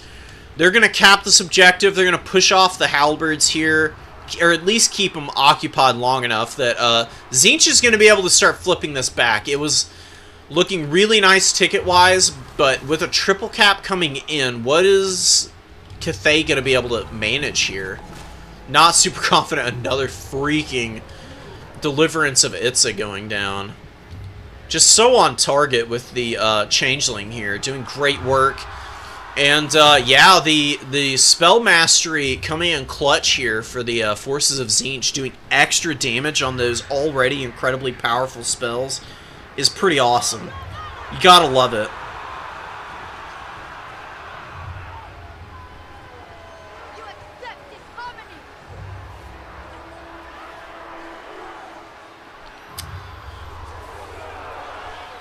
Alright, guys. Let's see what the Changeling can do. More... Oh my god, it's never ending with this guy. How much value? 303 kills, 3,800 value. What a build, dude. And yeah, this... Cathay is finally being outswarmed here, and the tickets... It's gone from a triple cap scenario to you just need the double cap at this stage now for Kunare. Has Nina in a huge hole value-wise now. We've got poor old Mao Ying just being slowly worked down by blobs of garbage. We've got Blue Horrors fighting her, actually. Very unfavorable for her. Centaur is getting hog wild all across the battlefield, and that is going to be it, guys. Very unfortunate for the forces of Cathay. We've got the Changeling coming in with a Lord Croat transformation and just absolutely bodying Cathay there. Absolute nasty stuff. You love to see it. That was a very off-meta build from Tzeentch there. Really well played, too. Slowly value trading until the end game there. And just swarming the objectives and taking them all at once. So yeah, hell yeah. Kunare with a big dub there. And let's go check out a couple of these other replays. We'll watch like 2 more. And then I gotta go. I got to go work on some stuff. Forex and green. Yep. We love to see it. We got a green skin enjoyer here versus Forex. Orc Air Boys. We've got Biggins here. We've got the we've got old Grom the Paunch with a River Troll Hag. Okay, I like it. That's interesting. We've got Forex with Arkin. Arkin much better in this matchup than the other one we saw where Arkin came out against Tzeentch. Kinda got roasted. But Arkin 2 Tomb Guard. Standard variant, not the Halberd variant. 2 Screaming Skull Catapults. Double Sepulchral Stalker in the opening. Oh wow, and both of them are out here on the number 3 too, so that's pretty aggressive. We'll see how that goes. We've got Orc Boarboy Biggins out here, trolling around, looking to get into some nonsense and shenanigans. And yeah, just the Green Tide. Not the biggest Green Tide, though. Pretty compact, honestly. some Orc Boy spears, and the protecting the Air Boys, and just lots of regular old Orc Boys with one Goblin mixed in.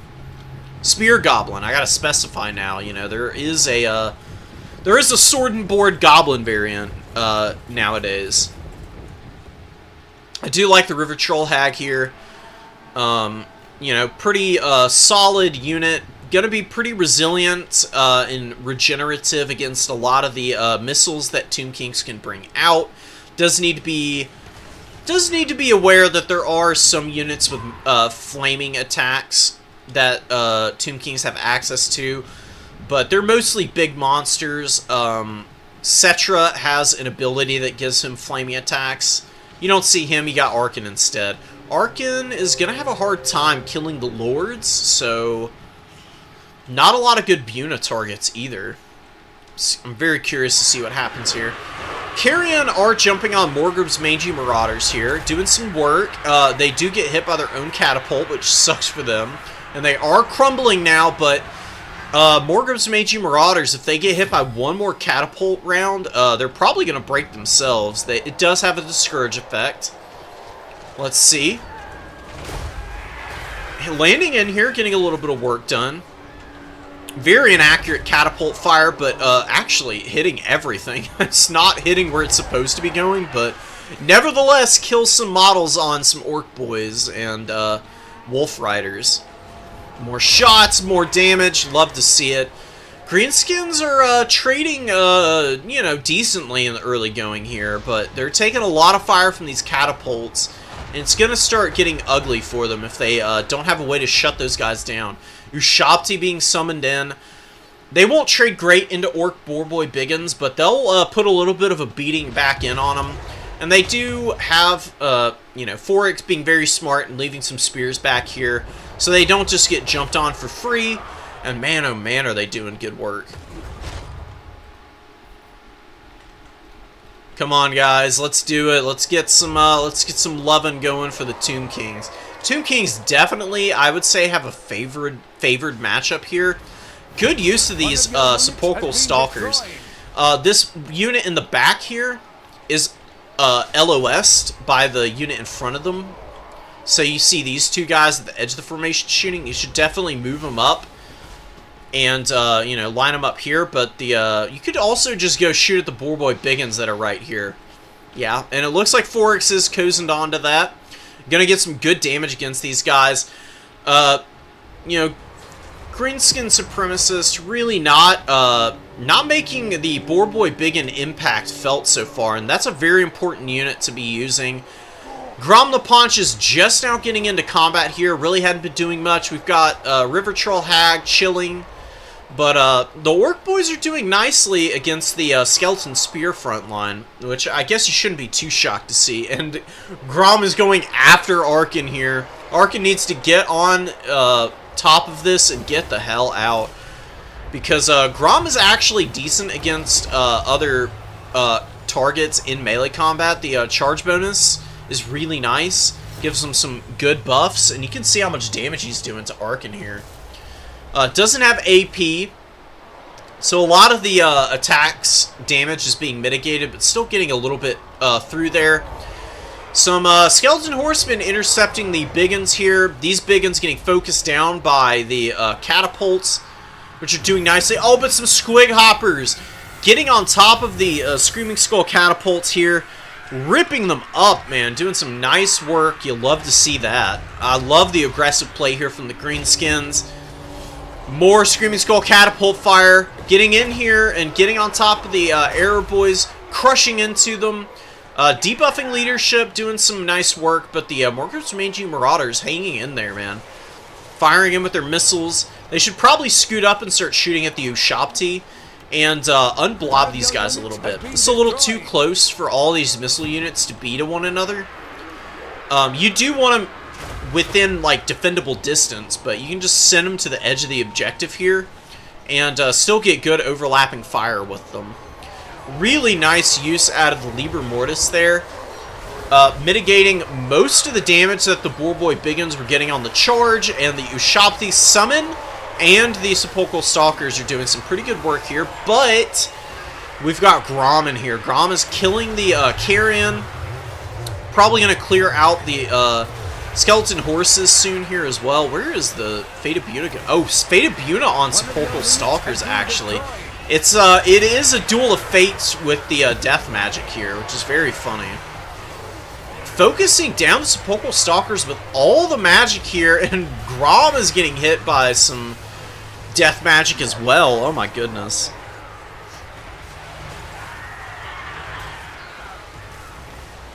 Oh man, are the Tomb Kings gonna not be able to last here? The Greenskins are grinding through a lot of the front line, but the missiles are being... Man. The poor Error Boys are just being piled on top of by the Ushabti here. And really not trading too effectively there. We've got 3 Ushabti here on the middle objective. They don't have any buffering, but they do have good enough armor and bonus versus infantry. They should be able to clear out all these Orc Boys. And honestly, that's a pretty decent trade. Goblin Tide coming in here. Oh my god, look how many goblins are showing up here. And Sepulchral Stalkers, man, they definitely need to get out of combat here so they can get their missiles on target. That's their claim to fame. Oh, but Grom gets broken. Uh-oh. The leadership for Greenskins is pretty bad, so Arkin probably going to chase Grom off here, and Foryx is going to start getting into a really nice position here. One catapult did die to the Squig Hoppers. Squig Hoppers did get fought off here. You should line up one spear here, and then here. One on top of the crew and one in front of the crew. And then you have one very safe Screaming Skull catapult, which has 1100 value. And the other one was basically paid for itself before it went offline too, so don't hate it. I'm really liking the pressure here from the forces of the Tomb Kings, just rampaging around, being really obnoxious and tearing into an awful lot of the Greenskin units, not really giving any opportunities for the Greenskins to securely hold this middle objective now. There's a lot of goblins on the field. Did Grom get killed? Yes, Grom is dead. Leadership for Greenskins is going to be awful now. Absolutely abysmal. So these this Tomb King Ushabti blob is going to just start feasting at this point now. They're going to just rip and tear through this entire Greenskin goblin formation. You can see immediately routing these guys. Look at all the leadership debuffs happening. Frightened, Friends routing, damage sustained, Lord dead, attacked in the rear, damaged by artillery. It's a little too much for them to bear. They just can't deal with it. I don't blame them either. Ticket lead is in favor of the Greenskins here, and they can certainly win this game. It's starting to get a little hairy for them. We got Squig Herds being intercepted by Skeleton Horsemen. About as good of a trade as you can ask. Completely crushing these guys on the charge. And they will win the combat pretty decisively. The Squig Herd, they're going to eventually die here and rout before the Skeleton Horsemen are even close to dying. Skeleton Horsemen are very persistent. They're an obnoxious unit for 400 gold. Oh, but a bit of a lapse here. The Biggins get on top of the Screaming Skull catapult and absolutely butcher the crew in just no time flat. Tossing all these skeletons just off onto the back of the hill. Gonna kill them really quickly, and they're gonna have a nice opportunity to get onto something else now. We'll see where they end up going. God, the cap weight for the Tomb Kings outside of the... I mean, I guess the 2 objectives here is gonna be enough of a starting point to get the triple cap. Because Foryx does technically need that, I believe. Right? I think he might just be within range of a double cap win here. So maybe doesn't... I think maybe doesn't need a number 3. It is really close. You know, he did get lapped pretty early, but he's going to catch up pretty quickly here. Carrion, they're moving around. They're going to be finding stuff to do. Actually, I don't know what I'm talking about. Yeah, he's definitely got enough for the double cap here. Ark in the black, chasing something off here. Shattered Squig Hoppers. Needs to run. Don't let your Lord get caught here, Forks. Please don't let this happen, man. Does recognize the threat that the Boarboy Biggins represent and is going to be peeling out just barely faster than these guys, though. Is he going to be able to get away? Pretty sure he will. It's pretty, yeah, and Fated Buna definitely going to help chop these guys down to size. Buna is excellent against cavalry targets, and it's going to smack down these Boarboy Biggins here. The number 2 being held on to, and Grom did come back out for Greenskin Supremacist here, so the Lords, the leadership problems are subsiding a little bit, but I think that having to resummon Grom here is going to be a little bit too much loss of momentum across the rest of the battlefield to end up making enough of a difference. Really nice Sepulchral Stalker summon right in the path of the Boarboy Biggins, and they don't take the charge damage because these guys were trying to get on top of Arkin here, who's running still. Arkin did take some damage, but the Biggins here do get forced back by the Sepulchral Stalkers, taking lasers to the back, man. Look how much damage those lasers do. They've got such good weapon strength on that. Firing every 9.8 seconds is pretty nice. Oh, we've got a big greenskin force kind of moving up onto the number 1. Lots of cap weight. I don't know if they're going to outmuscle the spearmen, though. It would take a long time for them to cap here. And with the way that the skeleton spears are at nice healthy durability, they're going to be able to poke down the Squig herd in time. So, I thought maybe these were Squig Hoppers at first. Squig Hoppers would do a little bit better, but the Wolf Pack needed to break the charge defense that these guys have here. Not quite able to do it in time. Very unfortunate for the Greenskins. And the push in the middle is doing okay. Grinding out most of the Tomb Kings, but triple cap? No, the number 3 is still held here, but the Tomb Kings do have it. They're going to lose the middle objective. Oh my god, they're losing the number 1. Wow, the cap weight from the Wolf Riders proving to be enough, and these, I forget. Skeleton Spears have awful cap weight. I'm mixing them up with the Vampire Coast cap weight. These guys only have the, like, 2.5 cap weight, so they do lose the number 1, and oh my god, are the Greenskins going to do this. They got the double cap back. I can't believe it. And they even up the value. What is going on here? Is this going to really happen? Is a Grom resummon really going to end up paying off? I think it is. The River Troll Hag's been doing well for herself. 1,400 value and pretty healthy. Definitely getting the regen off too is really nice. Grom needs to charge into these guys here. I know they're not infantry, but it doesn't really even matter. His charge bonus is nice enough to definitely punish there. Sepulchral Stalkers. We've got one out here. Wait, what happened to the one in the woods here? Huh? Did they, like, get unsummoned? Did they die? What is happening? Where'd they go?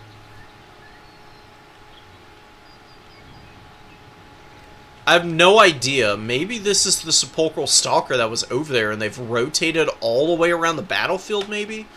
I just don't know where the one that was over here went. I don't feel like... I know these guys aren't, like, slow, but...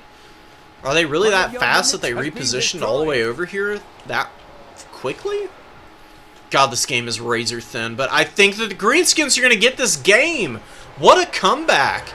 They lost their lord, they had terrible leadership problems, but they're persisting here and just holding the line. Ah, here's the Sepulchral Stalkers. They did come to the middle. They're not trading very well. The spears here are going to just rip them apart, man. We've got Arkin running around out here trying to chase some stuff down, not really having many good fight opportunities. Very low on health as well. 2,300 value on him is really good, but the Tomb Kings not quite able to outlast the Greenskins of all folk. The Greenskins certainly showing off their stuff here. And this is what I mean, man, you know, greenskin's not as bad as you think they are. Getting the orc spears and goblin spears was actually pretty nice for them. That definitely helps them out in a lot of matchups. And that's going to be game. Greenskin's winning that one. Man, oh man. Punishing. Alright, guys. I'm really tired. I got some stuff I need to go work on really soon, and I need to eat before I do that. So I think I am going to call this tournament here. Thank y'all for coming by and checking this out. Y'all have been great. I've had a lot of fun casting these games. I hope y'all have had a good time too, and I will definitely be casting more of the replays that I've been getting from people today. So fear not, there will be more Total War content over the upcoming week. I gotta move a bunch of my shit around the house, so that's the big chore I've got. So I'll try and get the videos out in a timely manner. I'll probably be doing 1 or 2 live streams, so check them out. Everybody, take care. I'll see you guys later. GG's. Peace out.